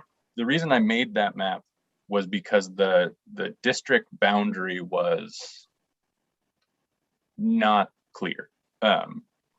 We were having continuous problems attributing calls between Hector and Mecklenburg in particular. So what I think happened is that by correcting those mistakes, what we actually had was a sort of historic artifact of like not knowing that boundary. We had been decreasing artificially Mecklenburg's numbers for a long time. So this probably what we're seeing here is a right sizing of their call attributions, probably. But yes, it's really just that. Right. So it's like someone saying, I'm sorry, we just did an audit and we realized we've been grossly undercharging you, but so you need to now pay more to balance it out because we're not going to grossly overcharge the next person now that we've found this error. And they're all like, nope, sorry, not going to do it. Well, I mean, to be fair, Alvin, oddly enough, Alvin did not bristle at the increase in EMS. Right. Nearly to the extent that a couple of other folks bristled at changes in the fire budget. So Alvin has for years in these meetings indicated that he knows he's getting a really good deal. Now, I don't think he either thought or knew that his call count was incorrect, but he knows because he has 5 ambulance contracts. He knows what the cost is. Absolutely. And the village of Trumansburg has historically not charged Hector as much as some of the other contracts. So he's happy to take our number. It's really just, as Ben said, it's really just the year over year increase from current contract year to next contract year that seems really, really large. And so in a spirit of community and collaboration, Ben and I and Ben did all the heavy lifting in terms of the math, but we talked about, how can we make this more digestible for Hector, and not giving them any kind of long-term discount, but how do we ease them into higher costs? But a budget is a budget. So as long as we're trapped, and I'm going to use the word again, as long as we're trapped in an antiquated model where a village department's budget is spread out among other municipalities based on what I think is an extremely arbitrary number, call volume being highly volatile and in a sense arbitrary, because to Matt Taylor's point on the fire side, if there were no calls, we would still have the department's cost. So splitting it up by call volume is actually maybe the most arbitrary of all metrics. But anyway, as long as we're trapped in that model, then you'll have a municipality from time to time see their numbers change dramatically, 30% one way, 30% the other way.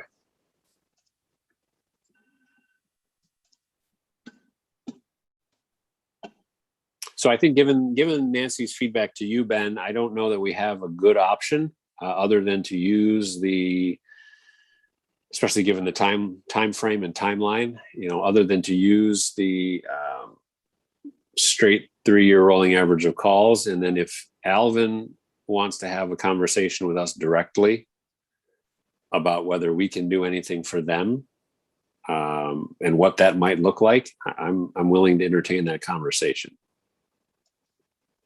Also, this notion, I'm still struggling with this notion of the greater good that we hear from the constituents, the clients. Can we call them clients? I think we mostly just hear that internally. I think it's worth emphasizing. But you hear it nodded to, especially in other things. And then when it comes down to this hard line, it's like, oh yeah, we're not a collective. Nope. So in some ways it's like, isn't it for Alvin to go to the town of Ulysses and be like, hey friends, in this with me? Great. I mean, it's more complex than that, but I would say so for the moment we can just direct Vicky to send out. I would say that we'll send out the contracts as they are, but we'll leave off Hector and Mecklenburg, and I'll get in touch with Alvin separately. Does that sound reasonable to everyone? Yeah, that works for me. Vicky, did you hear that? You're muted. Yes, I heard you want to do the 3-year average, but I know that there was some discussion about the final number. So send out Ulysses and Covert's number as presented originally at the meeting. The 1.147 million. What? No, Your total budget number. your The total total budget. I what need was presented. 1.147. 1.179,345.48. That's not, wait a minute. Sorry. So Ulysses is 419,334. Covert is 283,063. Okay, the last thing that happened at the meeting was the EMS budget was $1,147,825. All right. I will meet with you later. We don't need to do this right now. Okay. Um, Okay. But all right, I'll meet with you later. Very good. So that's done. So moving on. We also, if you notice in the Dropbox, have a budget mod for uniforms. And that is actually something that I'm going to delay and move to the end of the meeting until after we've covered our executive session stuff. Moving on to trees, I gave a brief overview of this by email, but just to review for the sake of anyone who may be listening at home. The tree committee did our annual inventory. And what we found was that unfortunately, or fortunately, I guess actually definitely fortunately, last year we were fairly effective at removing the worst trees, so the truly scary trees in the village. This year, what we're left with is on a risk rating scale of 1 to 10. We are heavily populated in the 6s. So we have about 10 6s and 7s, which amounts to, in effect, in either a high likelihood that relatively small branches will fall, or a fairly low likelihood that a very big piece would fall. So this is, and generally this risk incorporates the target. So this is generally over sidewalks or over valuable targets of some kind. So, if you're in a field, your risk is 0. So this is all sort of impacting people fairly directly. But it's a little bit tricky because we have so many that $5,000 doesn't really spread out between them in a meaningful way. So what we decided to do is divide that money essentially into $500 increments, and then divide the program into 2 years this time around. I wanted to check with you all because that does leave risk that we know about unmitigated for a year. I don't think it's not terrible. We will still be sending out a letter to all of those homeowners, so we will have done what I consider to be our due diligence in that regard. But I just wanted to check in and get feedback on how people feel about that level of risk staying.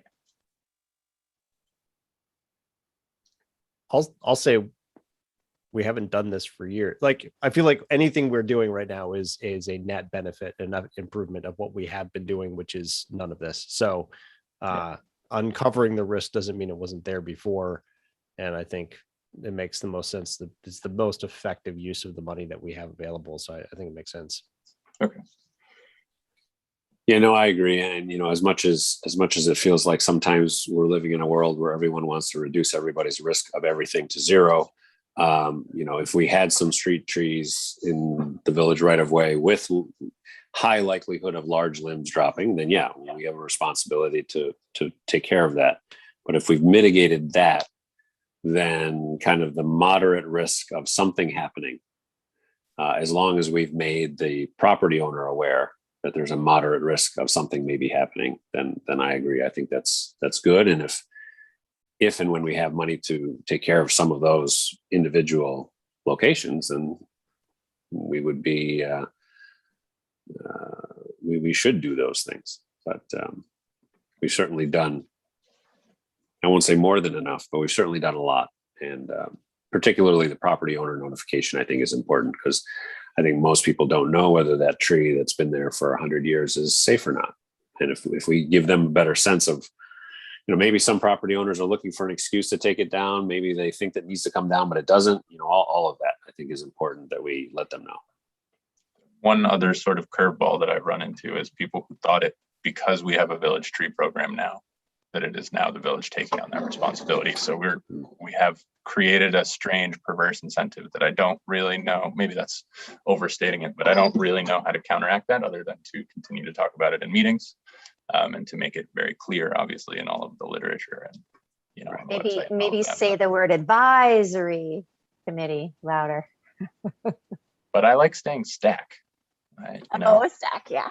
Yeah, I think as long as the language in the letter is clear that the village it is still the property owner's responsibility at the end of the day.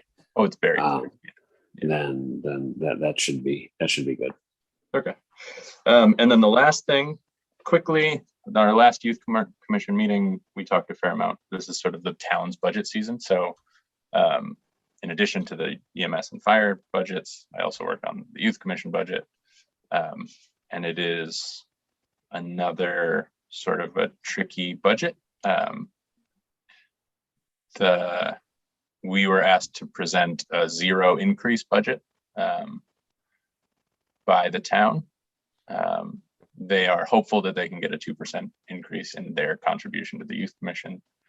But my position has been, I don't actually think we should do this unless the town does as well. I don't think we should exceed what they're contributing, but I do think that we would be able to manage a 2% increase coming into next year. So I have told them that is likely. Obviously, we don't commit to that. I mean, there's no hard commitment there, but I have been saying that is something that we can likely handle. And I will continue to, unless someone objects very loudly. The other thing is to share fairly unfortunate news, which is that John Gregory has stepped down as the chair of the youth commission, which is really honestly sad. I think he's taken a new position, so his work-life volunteer balance was becoming crushing is sort of the vague impression that I got, but it is really sad. John was a great chair of the committee, and a great member of the committee before he was chair. But it's also sad because what should be 2 village positions on the board is now 0. So I'm hoping we can all sort of scream from the rooftops. The youth commission, in my estimation at least, is, it's really an essential community function in the way that it does operate across municipal boundaries, including with the school, and really does a lot of good. So if you know anyone who you think might be interested, please send them my way. It really is, I think, the board with the highest impact to time ratio. It feels like you're really being very productive, but it is only a monthly meeting. So I'm hopeful that we can fill one or both of those seats in the near term. But I will leave it there. I don't want to belabor this any more than necessary. Did you want to say something about environmental and sustainability strategies? Oh yeah, geez, thank you. Wasn't that on the? Am I just not looking at the? I'm not looking at the. Sorry. Okay. Yes. So this is a little bit tricky. This is again something that I explained a little bit in email, but I have had a couple of people reach out to me about a possible sustainability committee or something to that effect. Always kind of couched in like the town does it this way. My reservations about that are that I think a committee, unless it is, I think, uniquely dedicated and qualified, is frankly a lot to manage. And it's sort of like, on the one hand, it is really great that we have volunteers who are willing to dedicate their time. On the other hand, I'd really like to see expertise and sort of organizational priorities developed within village infrastructure in a more permanent way. So, Ben taking on this role and then passing it to me, and then me presumably passing it on. I think is a great way to sort of reinforce that priority within our board if we can maintain sort of a rotating position like that, which has sort of been my position. At this point, I am running out of time to really do it in a way that I feel like is meaningful and is frankly warranted. So I thought I'd sort of start this conversation. There's no need to have the conversation tonight in a busy meeting. When I sent that request out initially, I didn't realize how full the agenda would be. So I think I'm happy to just table that, but I do want to say it out loud. Just, think of, any ideas that you have. Certainly all of this would maybe be a planner's job or something, but things to think about. I'll leave it there. We can definitely table it for now. It's not a high priority issue. I mean, I am at this point still keeping up. I'm just not getting as much done as I would like. I'll throw out more to two come. quick thoughts because I did give it some thought. One is the planner idea, being that the town is continuing to look for one. It's tricky. We tried to look for one. I don't know. Maybe there's something there, maybe with the town, who knows. The other is I keep thinking about how to get the planning board more involved in some of these conversations, and that might be something to consider, but we don't have to dive deep on that particularly. Right. That does actually remind me of the stretch code. Oh, but that's later. Yeah. That's a good idea. Thank you for that. Yeah, and I'll give it some thought too about how much we want to committee issues to death and how much we want to absorb on this board and how much we may want to try to delegate to. It would have to be the planning board. It wouldn't be ZBA. So I'll think on that a little bit more too. Great. Thank you. And that's all. Hey, guess what? I forgot to ask about the fire expenditure request because that's why I should put it on the agenda. Could I perhaps steal some moments, Ben Darfler, and we could look, it's in the Dropbox. It says fire expenditure request. It's for gear. It pretty much will be, it's the gear requisition for the year. So it's gonna tap the budget, but this is the expected thing, but it's just the volume, the amount of money. So we have to ask, it's for right there for pants and shoulder straps and all that. The total sum is $10,878. Dollars. They have a spec with this company and they're the only vendor for this gear. And it matches all the current gear, which will make it like ultimately then more dovetailed. So we're seeking the board's permission to make this expenditure. This is not coming from a reserve account, correct? Correct. Good. And would you like to make that motion to spend this money on this invoice for this purchase? Yes. So I have to cite the budget line because I don't know No. that number. Okay. No. I'd like to make a motion to spend $10,878 from the fire budget for the purposes of gear. Second. A motion and a second. Any questions, comments, or conversation?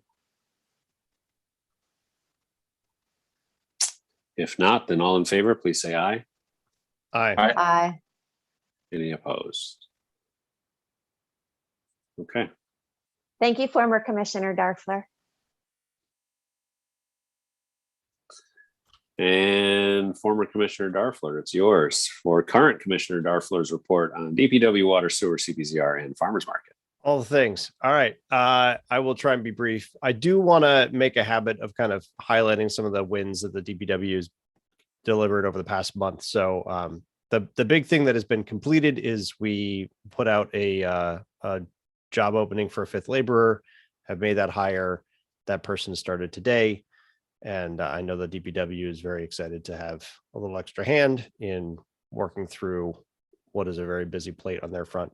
I haven't mentioned this, but I want to say almost 2 months ago, during one of the more intense thunderstorms that came through, well 1 pump was damaged due to electric issues with the lightning and the thunderstorm. That has been out ever since. It has now been reinstalled and then needs electric hookup sometime, hopefully this week or next. So we should be back to having 2 full pumps working and ready to provide water for our needs in the next week or so. it's one of those things where, you know, now that we're used to having two pumps, it kind of feels really dangerous to run on one pump and then realize that we ran on one pump for many years, and that's even more terrifying. But thankfully things are moving back in the right direction. The stormwater work on Seneca Road is moving towards getting done. They're waiting on pipe. There's kind of a back order on pipe right now. But they've been sending DPW is sending notices out to residents today to make sure everyone's ready and aware of that work happening as soon as we can get the materials for it. And the other large piece is the Greg Street Bridge, which I will also mention a quote that we need to approve. But that's continuing to move forward. We've got a quote for the steel, and which we'll talk about in a second. And we are looking for options on how to drill the piers. But in talking with Alan and the DPW, there's a bunch of different leads that people are tracking down on how to get that done in a reasonable manner. And then looking forward, we've got paving happening in the beginning of October. So they're DPW is sending notes to residents that there'll be tree trimming in advance of that to make room for the equipment to move down the street. And that tree trimming, I talked with Dusty today, is intended to kind of continue on through the rest of the year, as well as as long as the weather hopes to kind of get back on top of trimming for visibility reasons and so forth. And I'll be posting on Facebook to try and give people more of a heads up that will be going on. And then finally, the market tree, which Jessica, you asked about at the beginning of this, lost a very large branch in the middle of the night on Tuesday into Wednesday. Thankfully, it was the middle of the night, because had that branch come down 12 hours later, it would have landed on cars and trucks at the market, and it would have been very unfortunate. Looking at it and in talking with Ben Carver, and I know Dusty's talked to a couple other folks, I don't think the tree is long for this life. So we're having to have a conversation about when that can come down. What's the quote for that? Which will be very unfortunate. It's a wonderful tree.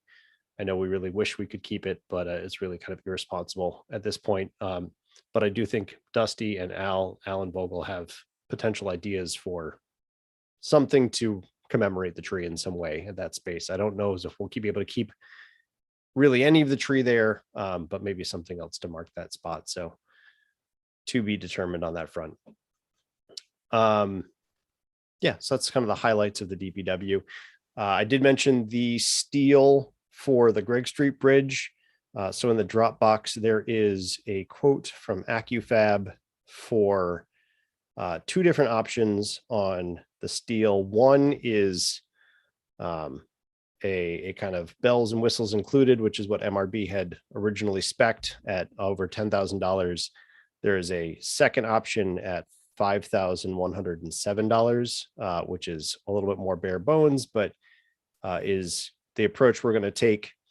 And then we'll take on the effort of adding an additional coating. These are all different coatings for making sure that the steel for extending the steel's life, I should say, when it's buried. So we're going to be burying this, so we want to add some additional coatings and so forth. At the end of the day, I think it's a matter of just how long does this last before we have to replace it again, which is, you're always eventually replacing a bridge at some point. But I would like to move that we approve this quote for $5,107 for steel for the Greg Street Bridge. And I know we don't need to say a line, but this is going to come out of DPW contractual. We have a motion. Do we have a second? Second. Any questions for Ben on this? Comments? Sure there'll be a lot of happy folks when we finally get moving on this. Indeed. We were actually down there looking at it a week or two ago, and had someone just walking by and stopped in just to say, oh my gosh, this is going to happen. So people are very excited to see this moving. All right. If there are no questions or comments, then all in favor of the option 2 quote in the amount of $5,107, please say aye. Aye. Aye. Any opposed? Okay. All right. Excellent. I'll work with you, Vicky, to see if they might need a purchase order. I don't know. I'll get in touch with them and you and sort out what exactly they need.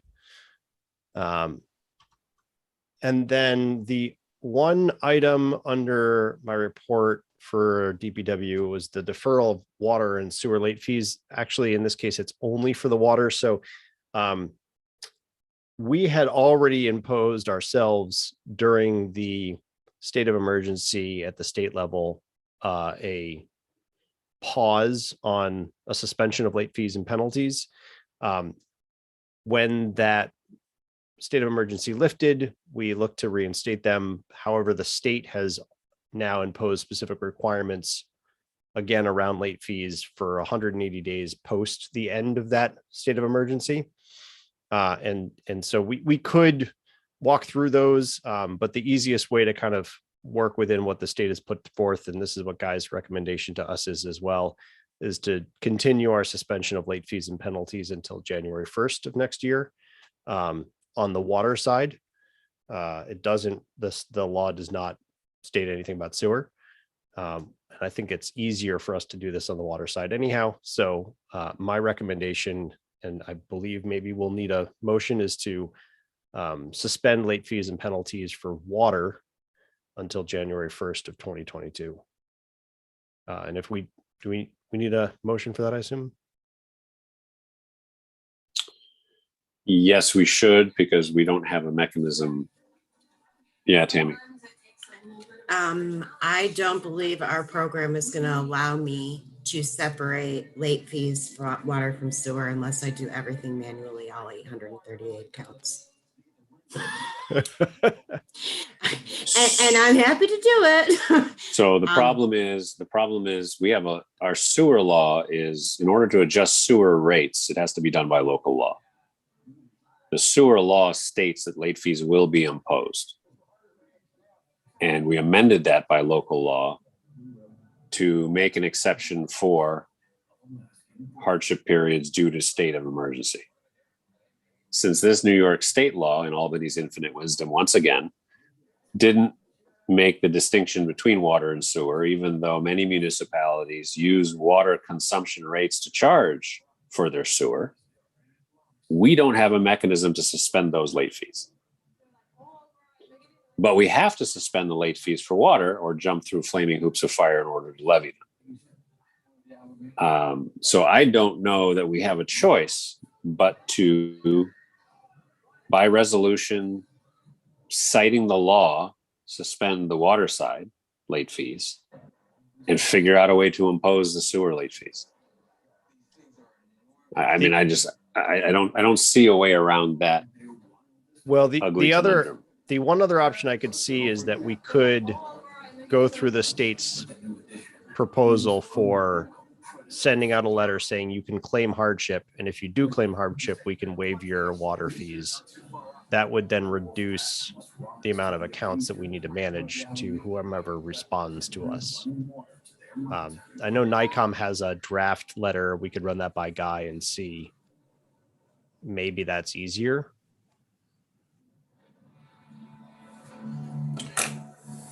So that would be to every water customer. We'd be sending that letter. Yeah. Yep.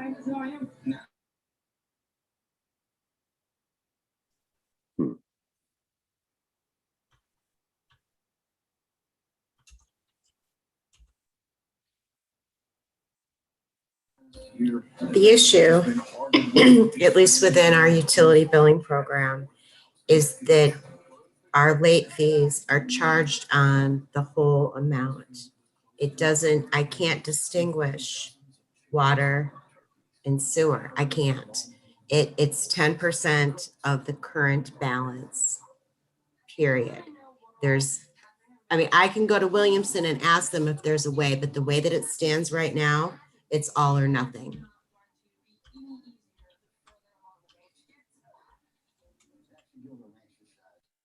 I would find out from Williamson tomorrow because they have to be compliant with New York state law.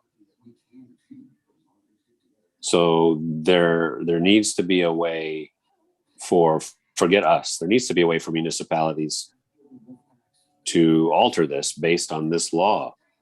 that came out of Albany as far as the water late fees. And maybe it's just a memory thing, and I can accept that. But I don't remember in the conversation with Guy, him separating water from sewer. It was late fees on utilities, period. I don't believe it was just water. It's just like, it's electric, it's everything. It's all utilities. It's Yeah. my understanding. It was unclear to me. Because in some parts of this, and I'm not looking at the law, but I'm looking at NICOM's guidance, which, take it for what it is. There was the utility service the termination moratorium was on all utilities, but then there was a thing about re-levying water specifically. And I think that's where this came up, but I don't, I'm not a lawyer. So, and I think maybe we need to get clear guidance, more clear guidance from Guy that if it's sewer as well, then I don't know. It's an interesting, mixture of state telling us to do a thing that we may not have. All right, I'm going to look at the law because NICOM is clear that it is, NICOM's guidance is clear that it's gas, electric, and water. So that would not include sewer.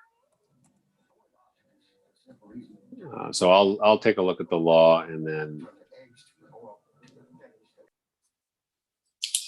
Also, I'm a little bit dumbfounded that the billing company can't, my bill is separated water and sewer. So the billing company doesn't have some spreadsheet that they can forward that's just the water. They must. That's wacky. I don't understand the question, Jess, sorry. Oh, the notion that our office would have to take and manually separate out 848 records of water and sewer to then determine what percentage of the water needed to be late fees and not the sewer, that there isn't some data upload from the billing company because the bills are separated into water and sewer, suggesting two different data points that they ought to be able to pull for us. It's worth a question. I guess you're going to ask all kinds of questions of them. Yeah, but absolutely. Hey guys, we need a spreadsheet on just the water. Pull it for me. Thanks. Bye-bye. My pretend world, that can happen. And that's not it. I can manipulate that. It's the late fees that I can't manipulate, but I will talk to them tomorrow because there's no sense of speculating that I can or can't. You mean then billing for the late fee becomes yes, it's not the figuring out the amount, it's how you apply it to the bill? Well, how I would I know how to calculate it, but how do I differentiate between the water and the sewer sides? I'm not saying it can't happen. You want us to recognize its effort. Yeah. Okay. So the other I'm thing, happy to ask questions. The other thing that's unclear based on this NICOM guidance, Ben, is it seems to be focusing on overdue bills that accrued during the state of emergency. So, go ahead, Tammy. Yeah, so that was also, if we go back to the email that Guy sent when we were kicking that back and forth, Ben, that was one of his points, is that this also, we would have to go back and be able to pull, we can only go back and charge late fees on the amount that was current during the pandemic, the state of emergency, And that was part of his email as well.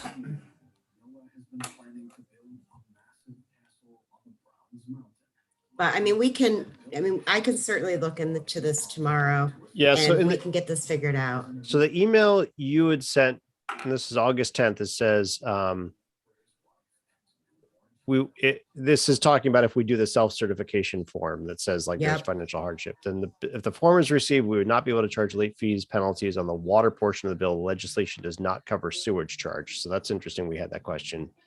Guy suggests we hold off on imposing late fees until 1/1/22. And so that's where I was kind of getting my guidance on where we should go, but I don't think I saw the rest of the email around specifics. We didn't have late fees during the whole state of emergency. So I think we're probably safe, I think, on that piece, but I could be wrong. I think this is an intent to just continue this forward till the end of the year. Okay, well, I'll make some calls and ask the questions tomorrow. Yeah. No problem. So we'll see where we can get to on that. Okay. All right. And the number one question to clarify, Tammy, is how do, and I would push as hard as you can on Williamson, don't let them tell you it can't be done. How do we waive late fees on water only? Because this law does not cover sewer. So we are in a position where we are under the advice of council going to waive water late fees for the rest of the year, but impose sewer late fees. And Williamson needs to figure out how to get that done.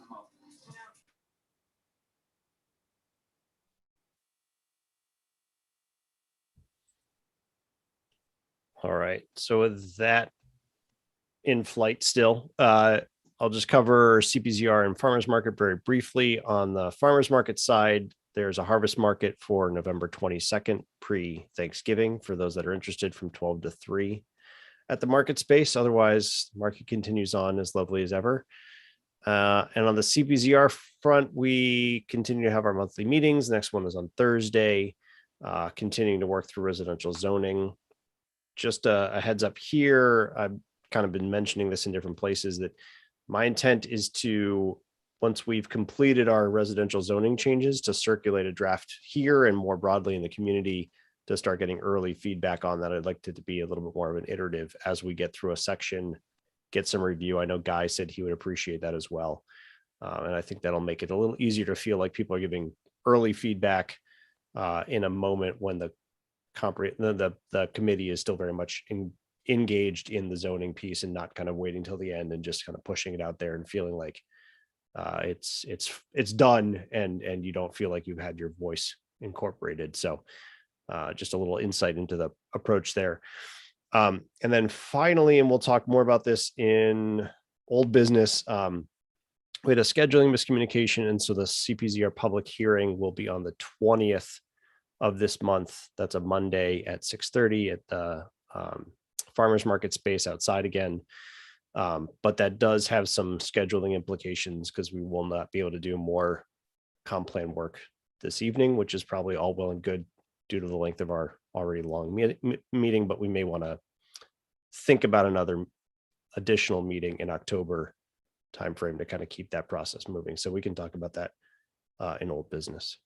And that's all I have. Great. Any questions for Ben?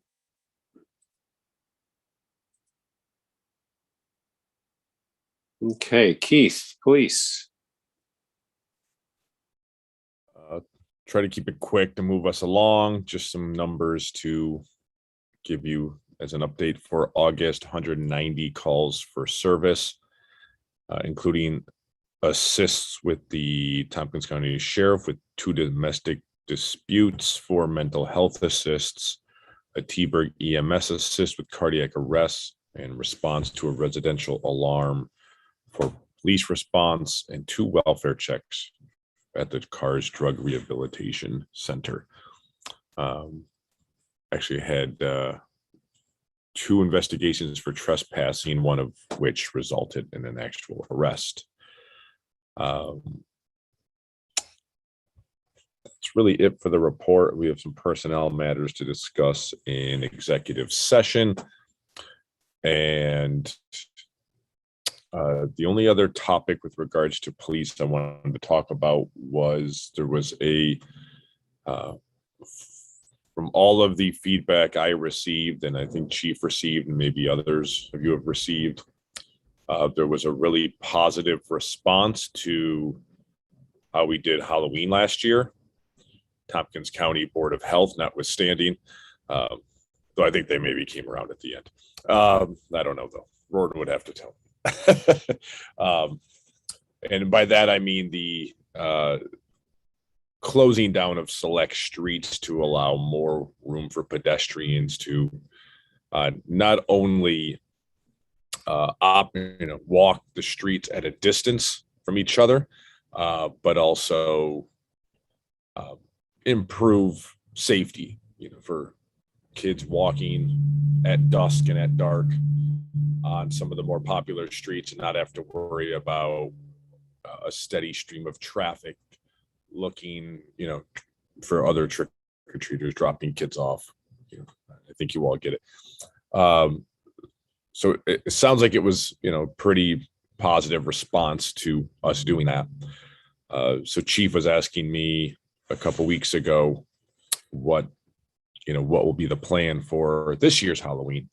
And sorry, I'm out on the porch and we got mosquitoes and other things flying around me. It's bad mosquito season. If we could incorporate a mosquito management program like we do for the deer, I will chair it. I will organize the committee. I will get the group together and take it to the streets. So talking with Chief, he asked what maybe the plan was for this year. I said it was popular last year. I would imagine we could do something similar now that we kind of have the process down, which streets we chose and how that all operated.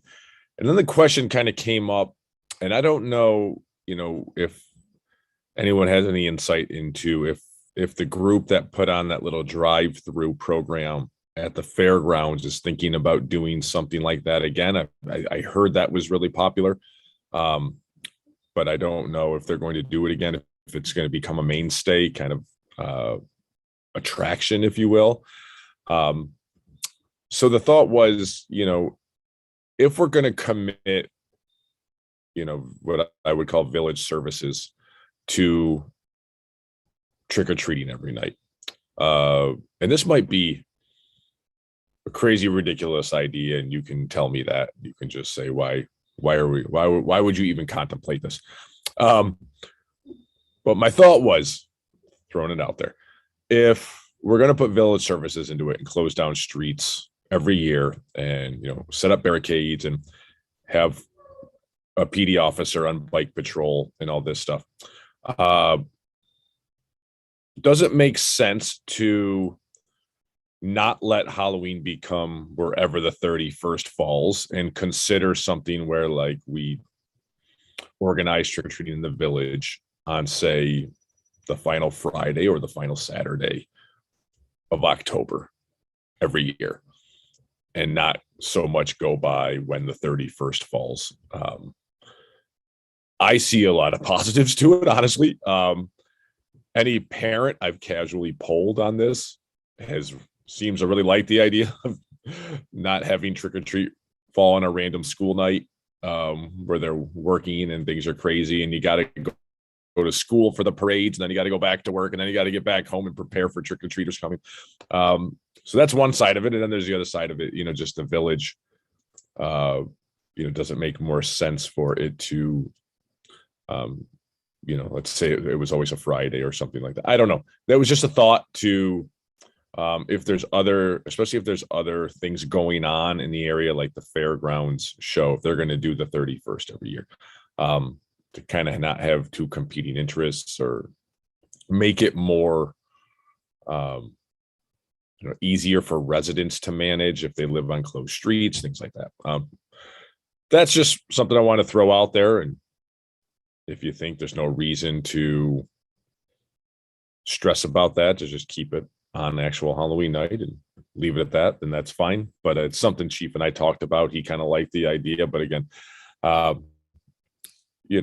cons of it, I would see as you got to communicate that. You got to let people know that that's not going to go by the calendar day anymore. People might have a problem with that. People might not like you. It's not technically a religious holiday or anything, so there's a little less safety around that, perhaps. But yeah, that was just one thought, and I don't know how people might perceive that.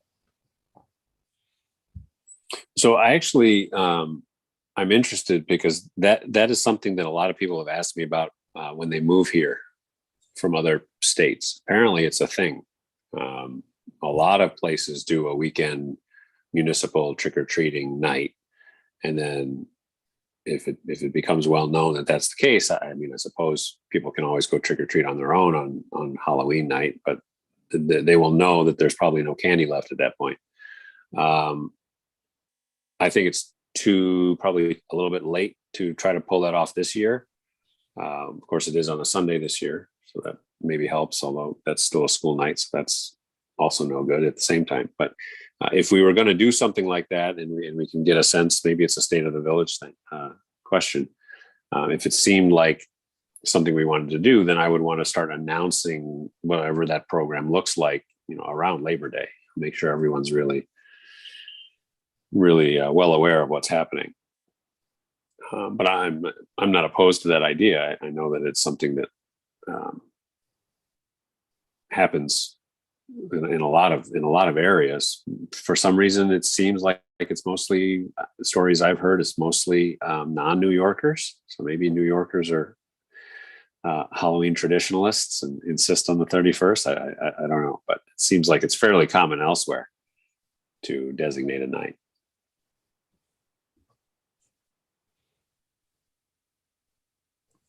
I'm a traditionalist, but I really don't hold strongly to that. So I can go either way. But I do agree. I think that if it's something we want to investigate, I think it's something that needs a little more input than just ourselves, and probably needs a little more planning and foresight. So something to take forward for the next year to consider. Yeah, I imagine you'd want to do if there was any kind of way to survey or poll people just to get a sense of maybe what they thought. Maybe State of the Village is a questionnaire at the State of the Village is a way to do that, or something like that. But yeah, I certainly wouldn't just expect us to make a decision. I would definitely want to get more public opinion on it. And I just thought, at least, like I said, probably asked half a dozen people, just what's your first reaction to that? And then wanted to see if the board thought it was a crazy idea or actually something to consider and ask about more broadly. In the spirit of that, I will hold my comments on the matter of what actually time and space is, and whether we're forgetting the intention and just celebrating National Candy Day for next year, since we aren't going to change it for this year. In my day, we weren't allowed to eat all the candy when it was a school night. Well, I think your opinion could be valid now, considering we might need to spend the next many months planning it. So, but I guess we can bring the topic up again. All right. Anything else for police? Anything for Keith? All right. Treasurer Vicky, you're muted. Forget. I have about 6 things for you all to consider and approve. The first is the second leaf truck payment to Sanderson Bank in the amount of $18,111, but I did it the same as the previous one at $19,000 from the DPW equipment reserve account. And this is the second of 5 payments. Okay. Ben, would you like to make a motion to spend up to $19,000 from the DPW equipment reserve for the second of 5 payments for the leaf truck, subject to permissive referendum? So moved. Do we have a second? Second. Motion and a second. Any questions, comments, or discussion on this? I'll mention that there's now an animated leaf pickup schedule map on the website. So if you ever are wondering why is the leaves picked up next to me but not me, you can see how that leaf truck pickup is supposed to work and understand. It's a good truck. Sure to get a lot of page views here in coming weeks. Now I And want a the- GPS tracker on the actual truck so you can watch the Ooh. little icon in real time. Watch it pass your house without picking up your leaves. Yes. You'd probably put a, GoPro. yeah, I was going to say live stream it. There we go. Any other questions or comments on this payment for the leaf truck? If not, then all in favor, please say aye. Aye. Aye. Any opposed? Don't oppose, never oppose leaf pickup. Next, Vicky. There is a contract for the striker stretcher maintenance. It's a 3-year agreement that we have for the stretchers on our ambulances. And I would need the approval of the board for Roden to sign that. So I move that we approve $7,636.80 from the EMS Maintenance Agreement Reserve to pay for a 3-year contract agreement for maintenance on power load stretchers, subject to permissive referendum. Second. Okay, wait a minute, Ben. This is actually for the contract to give permission for Roden to sign the contract. Before, Very I good. thought I would do that before I did the permissive referendum. Sorry. I'm going the other order. Vicky, you're gonna have Okay. to deal with it. Okay. So we have a motion and a second to pay for the contract for striker stretcher maintenance, subject to permissive referendum. Any comments or questions? Hearing none, then all in favor, please say aye. Aye. Any opposed? And then on pain of death, I will also move that we approve Roden signing that contract. Second. A motion and a second. Any questions or comments? Technically, I don't think I can sign this till the permissive referendum time has lapsed, but whatever, we can at least approve it now. Any other questions or comments? If not, then all in favor, please say aye. Aye. Aye. Any opposed? The next contract is the contract for repairs to the firehouse. It was struck by truck 1851. This is garage door repair, probably inside or deductible for insurance. Again, I'm super confused as to why this is coming before the board for $950. That's a the good question. contract. This I thought we addressed in an email thread, Roden. Yeah, it's because they want me to sign, the contractor wants me to sign this. Oh, it's because they want your signature. Okay. So this is not an expenditure request. This is, I'll need a motion to authorize me as mayor to sign this contract with Complete Construction Concepts for the aforementioned repair to one of the garage doors. So moved. Second. We have a motion and a second. Any questions? Hearing none. All in favor, please say aye.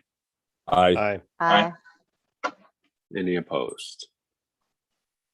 Okay, I also have the budget modifications for 2021 that I had mentioned in August, and Warden wanted me to have Dwayne from our accounting firm look them over. He did. He was fine. So I need the board to approve those so I can implement them to start the AUD.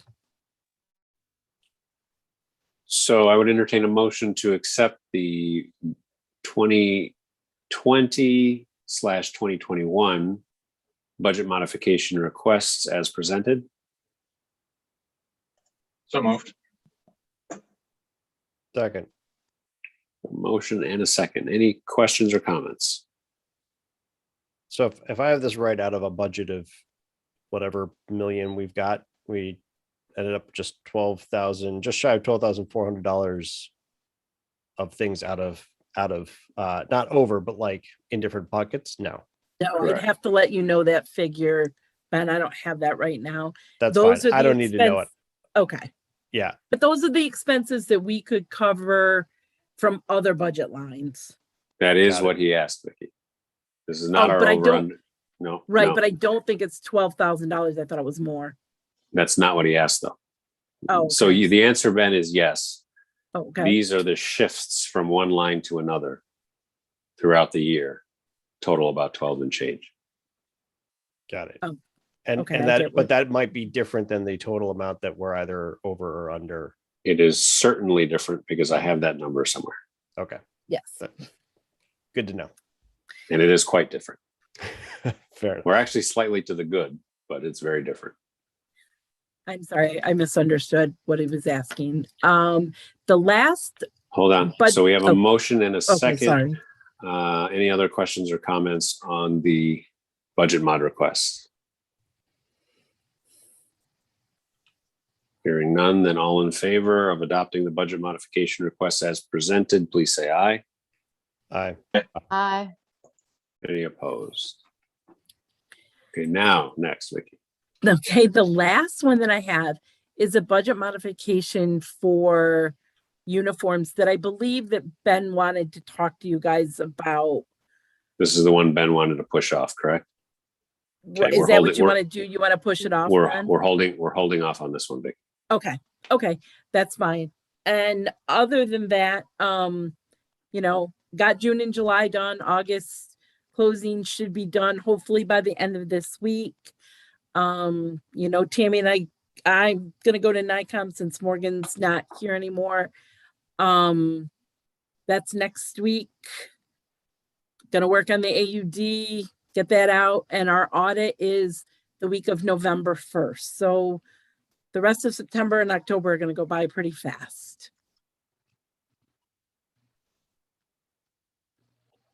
Okay, can everybody hear me? Mhm. Yep. Okay. I've got to go Bluetooth again because the battery's getting low. Any questions or comments for Vicky? If I get muffled or garbled, let me know. Next up on the agenda is Tammy, clerk. Okay, so along with asking Williamson about the things that just came up, I actually had a conversation with them today about what they could do for us as far as things that I feel are missing from the program, and I think the board would think so as well. One of them being budget billing opportunity. And the other being payment arrangement opportunity. These are two things that I know this board has really wanted to push for. I have been looking high and low for another utility billing company. Unless we go out on a limb on our own, everybody in my New York circle is, with the exception of one, which is the town of Ulysses, everybody's using Williamson. So I had a long conversation with Kathy at Williamson today about what we as a whole thought the program was missing. So tomorrow I'll pick back up with her on the finance charge or the late fees. But I just wanted to let you know that I have had that conversation with her and said, it's not that we're unhappy with the program, but we feel like it needs to be built upon and it's missing some things that we could really benefit and our residents could benefit from. So I will continue that conversation. And she actually said, wow, these are two things that nobody has ever brought to us before. And I don't see any reason why we can't build something, but let me talk to my folks and see what we come up with. So water bills went out on the 1st. So right now I'm literally buried underneath water bills. We have purchased a lockbox, mailbox for the front porch for payments to be deposited in, along with other documentation, in hopes that folks will use that just outside the door. And we're hoping that will go up on the wall tomorrow. The guys were making a frame for it. Late notices for tax payments went out the first week in September. And so those overdue tax payments are shuffling in pretty quickly now. I am also working on getting all of our local laws, ordinances, and et cetera. I'm dealing with general code, which has program called Code 360. This is a company that can codify all of our stuff and get it in order. So I'm working with Todd at General Code, going to get him some numbers about what kind of volume of stuff that we're looking for so that we can get a quote. And the nice thing about the Code 360 is that will make everything available and searchable online. Through the general code portal, through a link from our website, which I think would be really helpful for our residents and for our staff. We're always constantly kicking stuff back and forth to each other, so it makes sense. We are also looking at digitizing all the records upstairs in the archive. We got a couple of not quotes, but information. When we're away at Nikon Fall Training, I hear the vendors are all coming. And so I'm hoping that I can also get some information about cost and what it's going to take for us to get there. And then as of this morning, Ben Darfler and I had a conversation about also digitizing a lot of the forms that we use in the office, and then making them available online to our residents where they actually can fill out and submit electronically so that can be done wherever we are. I think it would be a great idea for the entire village to get on board with that, but I'm happy to start small and start with the things that people submit to us in our office. And I have some stuff ready for Ben. And I think that about does it. Any questions for Tammy? When you talk to Kathy at Williamson, you can feel free to express to her my dissatisfaction with Williamson's water and sewer billing. Oh, I have. Product. Oh, yeah. You mentioned that you told her that we weren't necessarily unhappy. No, I said I wasn't unhappy. I didn't tell her you weren't unhappy. No, what I said to her is I have a very young tech savvy board who wants to see what they can do better. Yeah, I think it's less the youth and tech savviness of the board and more the fact that it's a software program written in the 1980s and we're a quarter of a way through the 21st century. I understand your frustration and I have voiced that as well. Okay. Anything else for Tammy? Okay. Old business, finally. We're only 35 minutes behind. CCA update. Ben, that's you. So again, I sort of emailed out a brief description of this. I will share sort of the spark notes just for any audience that may be at home. But CCA is community choice aggregation. Essentially, it's a mechanism that allows us by local law to change the default energy provider in a municipality. We had been working with the town of Ithaca, and then more recently also the city of Ithaca, Danby, and Newfield, and a number of other Tompkins County municipalities to come together and essentially become a sort of CCA block, which is necessary if you're going to negotiate with those energy providers and get more advantageous rates or different services or what have you. There's sort of a long, convoluted, not long, but a wide range of different CCA options. So they range from just simply changing the default to, building in sort of distributed energy resources and trying to make a microgrid, and then a huge variety of different administrative options in between. The plan that I had expressed to this board, which was initially the goal of that group, was to sort of start small and then build as we progressed.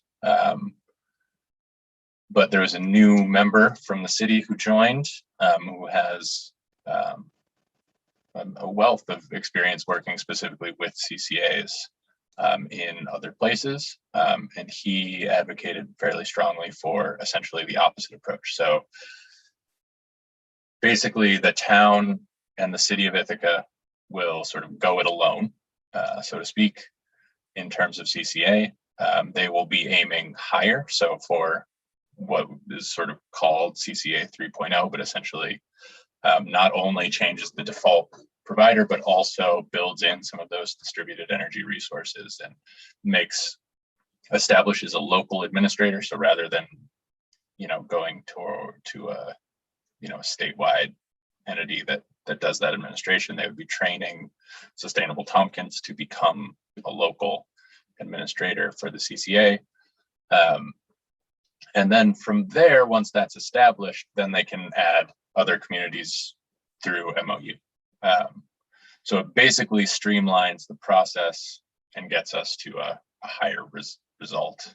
Higher is the wrong word, obviously, but a sort of more advanced version of CCA. So I was initially fairly skeptical, but I think ultimately, in terms of impact to the community, this is definitely the best bang for the buck. It'll happen quicker.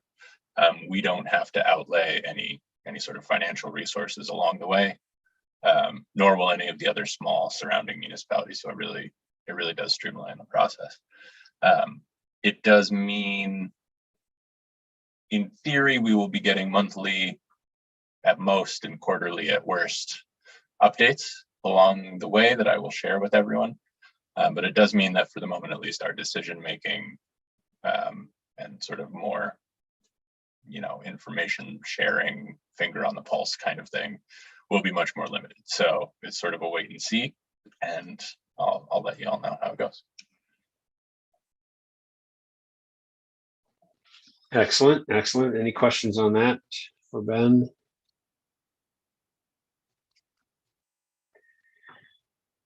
Our second item under old business is our draft comp plan review and timeline discussion. I think you touched on that, Ben, as far as the hearings. I don't know if there's anything you wanted to add. Yeah, on so that. I did want to say, so we've got we've got the special meeting or public hearing for Cpzr. The conversation I want to have here briefly with the board is that now pushes. We're hoping to have it last week with the intent of then being able to respond or kind of continue moving forward at this meeting with additional pieces of that timeline. There's really kind of three pieces for the timeline, which is we need to, as a board, look at Cpzr and kind of review the different pieces of Cpzr. Then we need to have a public hearing for the comprehensive plan as well as Cpzr, and we can do that as a joint public hearing. That we need to decide on Cpzr, and we need to decide on the comp plan. The way those kind of all lie together, that really ends up being three distinct meetings. And so we can either continue to kind of push this along, in which case we're talking October, November, December as 3 board meetings, or we could look at having a meeting between October and November meetings, which is a little bit of a tight squeeze. So we just put our October meeting a little bit later, but I think we could still probably find time. And I would propose that to be a special meeting for the public hearing for the comp plan and Cpzr. The benefit I see is that it kind of keeps the process moving. So we're getting it done, with a little room to spare if we need wiggle room before the end of the year. Not that that's an important date, but it's kind of just important as a calendar date. It also does create the opportunity for a specific meeting just for the point of a public hearing. I think it kind of gives it a little more gravitas that it probably deserves, rather than trying to add it into, what might already continue to be busy board meetings through the rest of the year. So I wanted to open that up as an idea if we want to go that route. And then if we do, trying to set a date now so that we can kind of start promoting that a bit.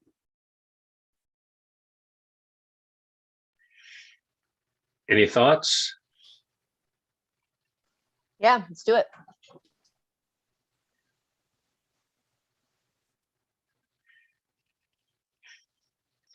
I was actually slightly leaning the other way. I was thinking if we need 3 meetings, then October, November, December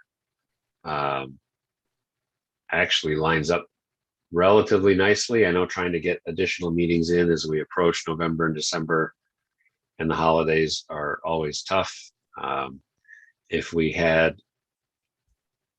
been getting the monumental turnout that we might have hoped for at the various comp plan informational meetings, then I would think a specific public hearing date for it would make a lot of sense.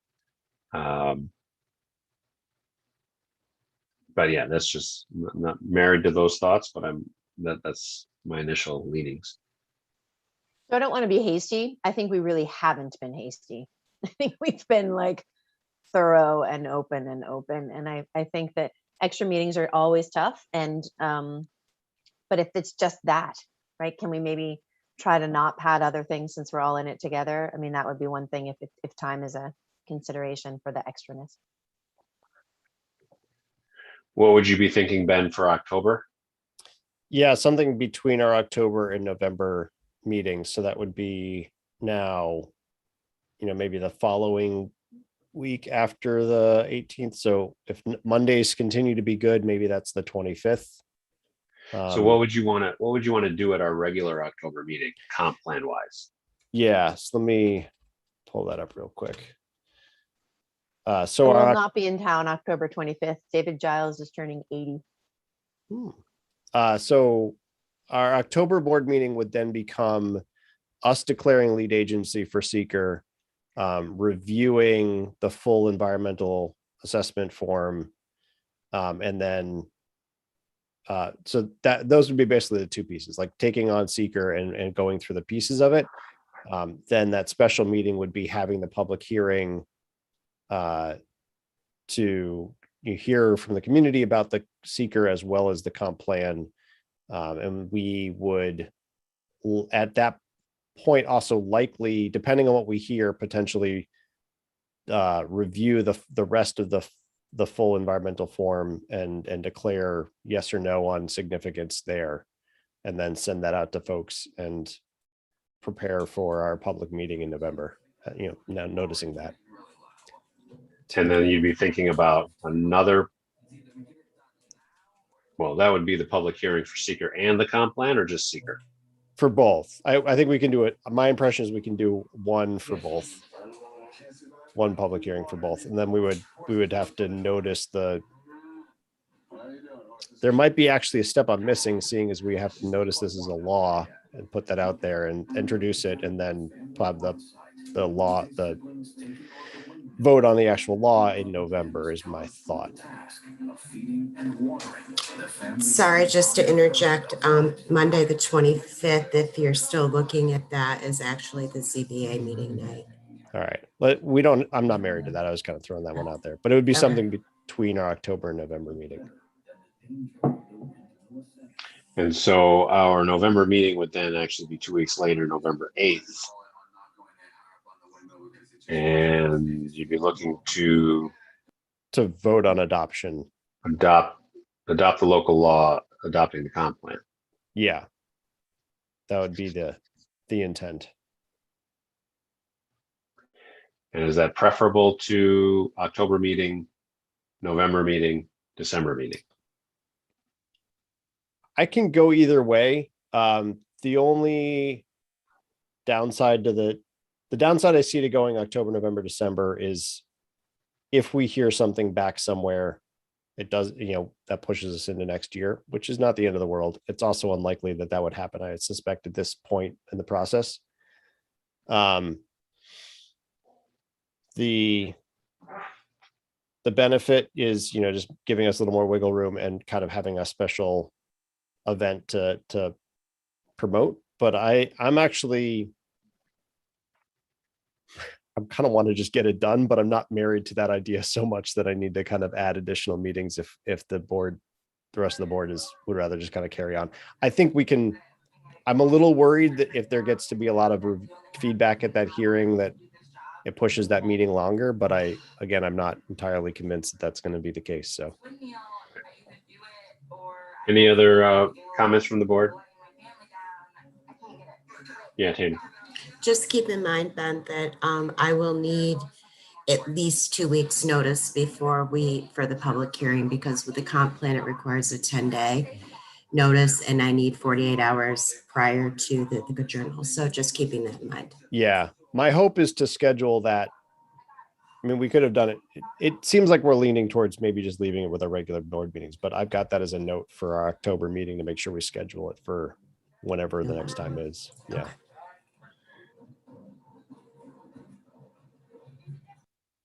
Board comments, preferences.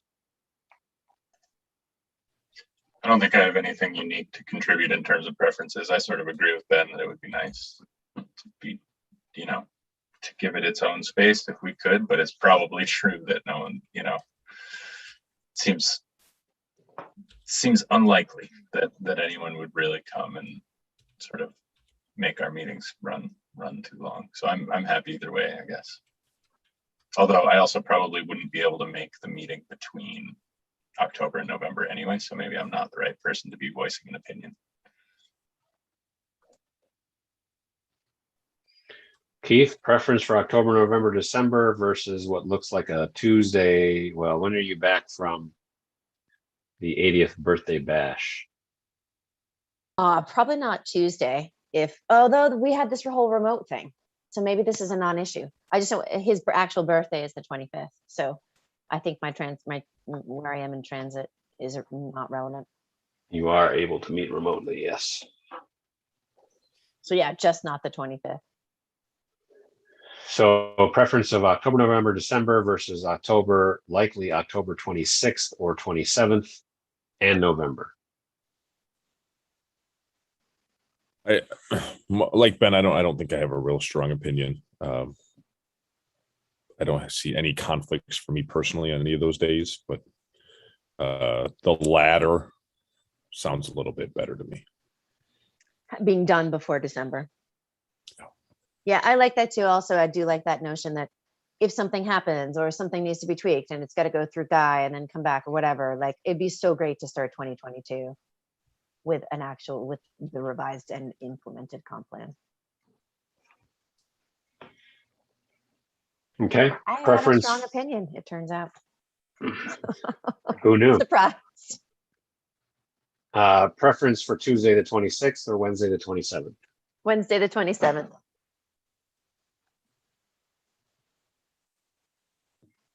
Sure. Wednesday the 27th going once.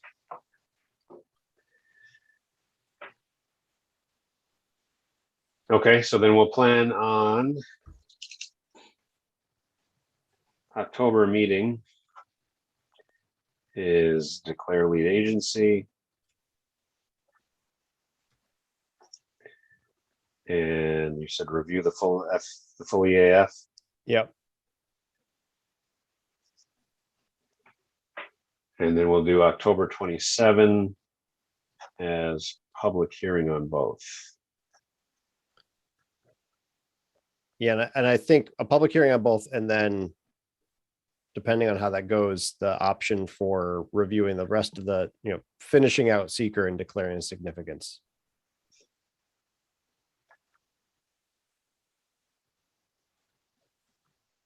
Okay. What time are we going to start that party?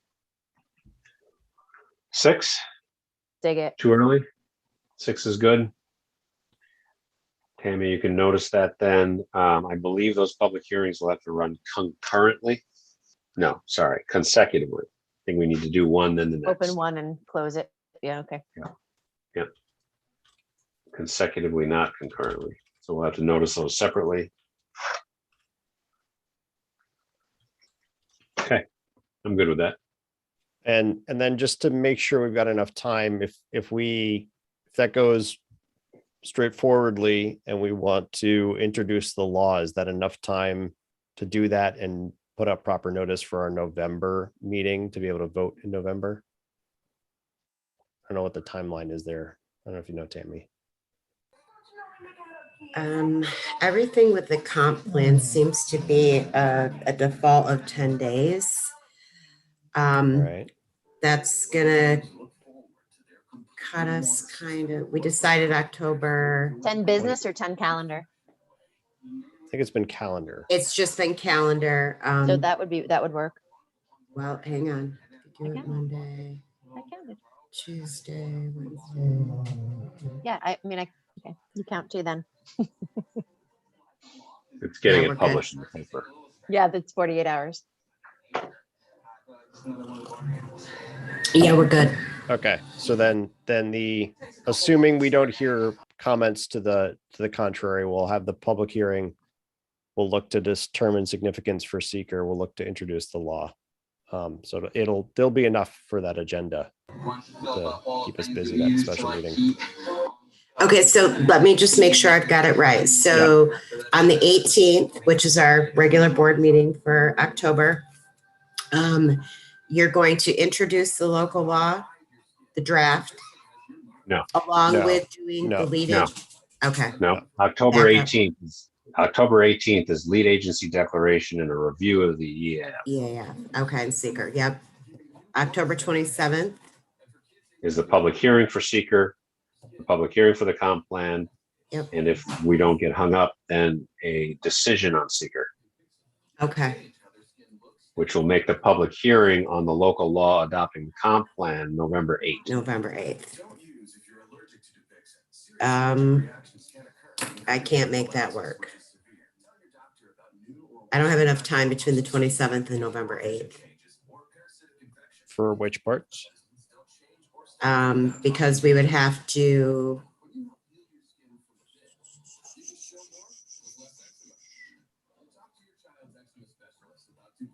So if we're meeting the 27th of October for the public hearing, then you're just going to move to adopt on the 8th, Warden? Or that would be the intention? The intention would be to adopt on the 8th, but that has to be done by local law. Yeah, I don't have enough time.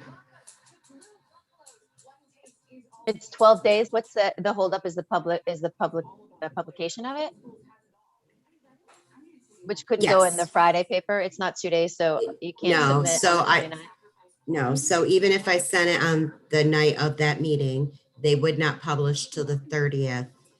1, 2, 3, 4, 5, 6, 7. That gives me Oh, 8 so 2 days in days. between. Oh, okay. Yeah, it's not enough time. So you would need to publish on the 29th. If we come out of the meeting on the 27th and I send it, they would No, not. that's not what I asked. Okay, You need sorry. to publish on the 29th in order to give us time for the 8th, correct? Yes. So then we have Meeting to on do the our meeting. 26th, but it We have to is. do our meeting Tuesday, the 26th. Okay. I tried to suggest that, Roden. You just ignored it. He's not smiling. I believe you were the one firmly in favor of Wednesday, the 27th. Totally did. Totally did. 26th it is. All right, so the 26th will get us. I mean, because I want to make sure that we're good there and not Yep. looking at the previous week, which we could also look at, but Yeah, we're don't good. want to. Okay, great. Also, Tammy, It gives us should, just 10 days. should we make sure that 10 days is enough and that it's not some weird, are you confident that? I'm it's not some confident. weird- Okay, I'm cool. confident. Okay.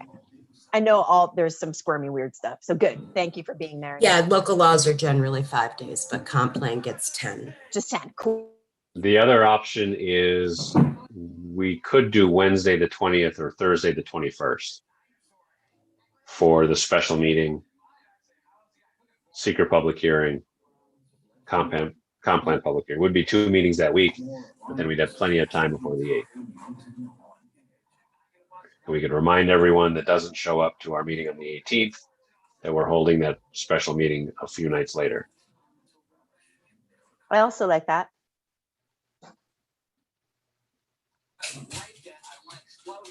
I could go 20th. I'm schedule wise, I'd prefer to stay on the 26th for my personal schedule because I also have Cpzr on that Thursday, the 21st. As long as we're feeling confident we've got the time, then I don't know if we need to go earlier. I'm confident. Okay. So 26th at 6 p.m.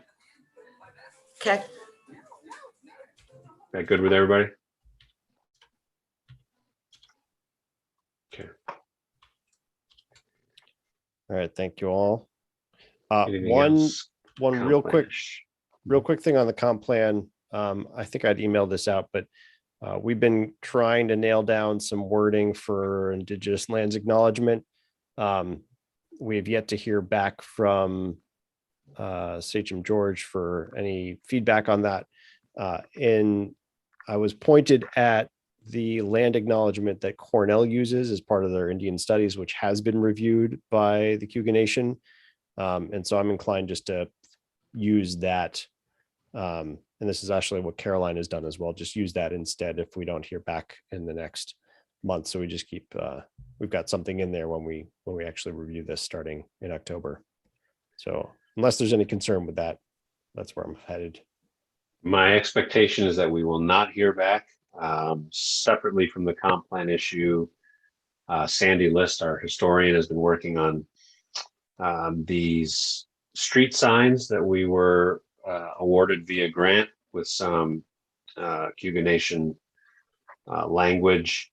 And it sounds like at the recent Tompkins County Historical Commission meeting this past week, I'm just reading off of an email from her, that there was some discussion about factions and division within the Cayuga Nation and potential complications arising from the sign placements.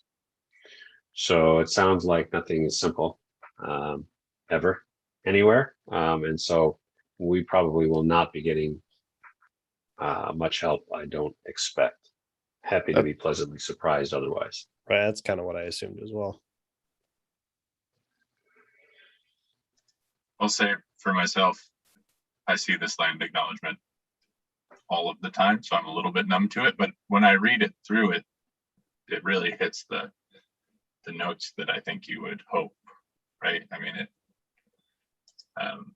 it's very brief but very thorough in my mind. I think it's fairly ideal.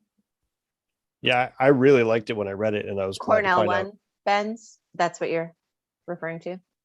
Yeah, okay. Yeah, I felt the same too, and didn't realize that it had been where it stemmed from. So when I saw in the Caroline draft, I was like, oh, someone did a really good job. But it turns out it's because it's been actually reviewed and thought through, and it's very thoughtful, and it's well written. So I'm happy to include it in ours. Can you forward that along? Yeah, it's actually in the Dropbox. Oh, okay. Yep. For tonight? Yeah, 7B land acknowledgement. Oh, there it is. Okay. Take a look. Okay, anything else comp plan related?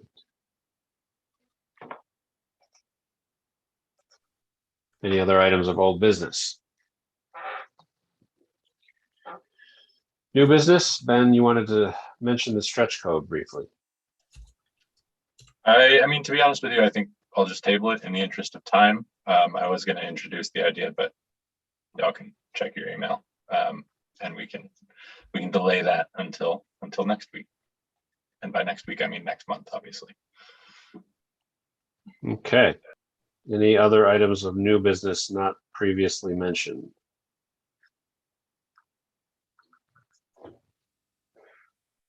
All right, so we are on to our second public comment period. I do not see anyone from the public other than Ann and Mary. If there's anything that either of you wanted to chime in with or offer, please do. And if not, then I would entertain a motion to go into executive session to discuss a raft of personnel issues. So moved. With strong reservations, but so moved nonetheless. Second. Do I have a second? There's a second. All in favor? Aye. Aye. Aye. And we are in executive session. Give me a second to end the live stream and bid everyone good night online.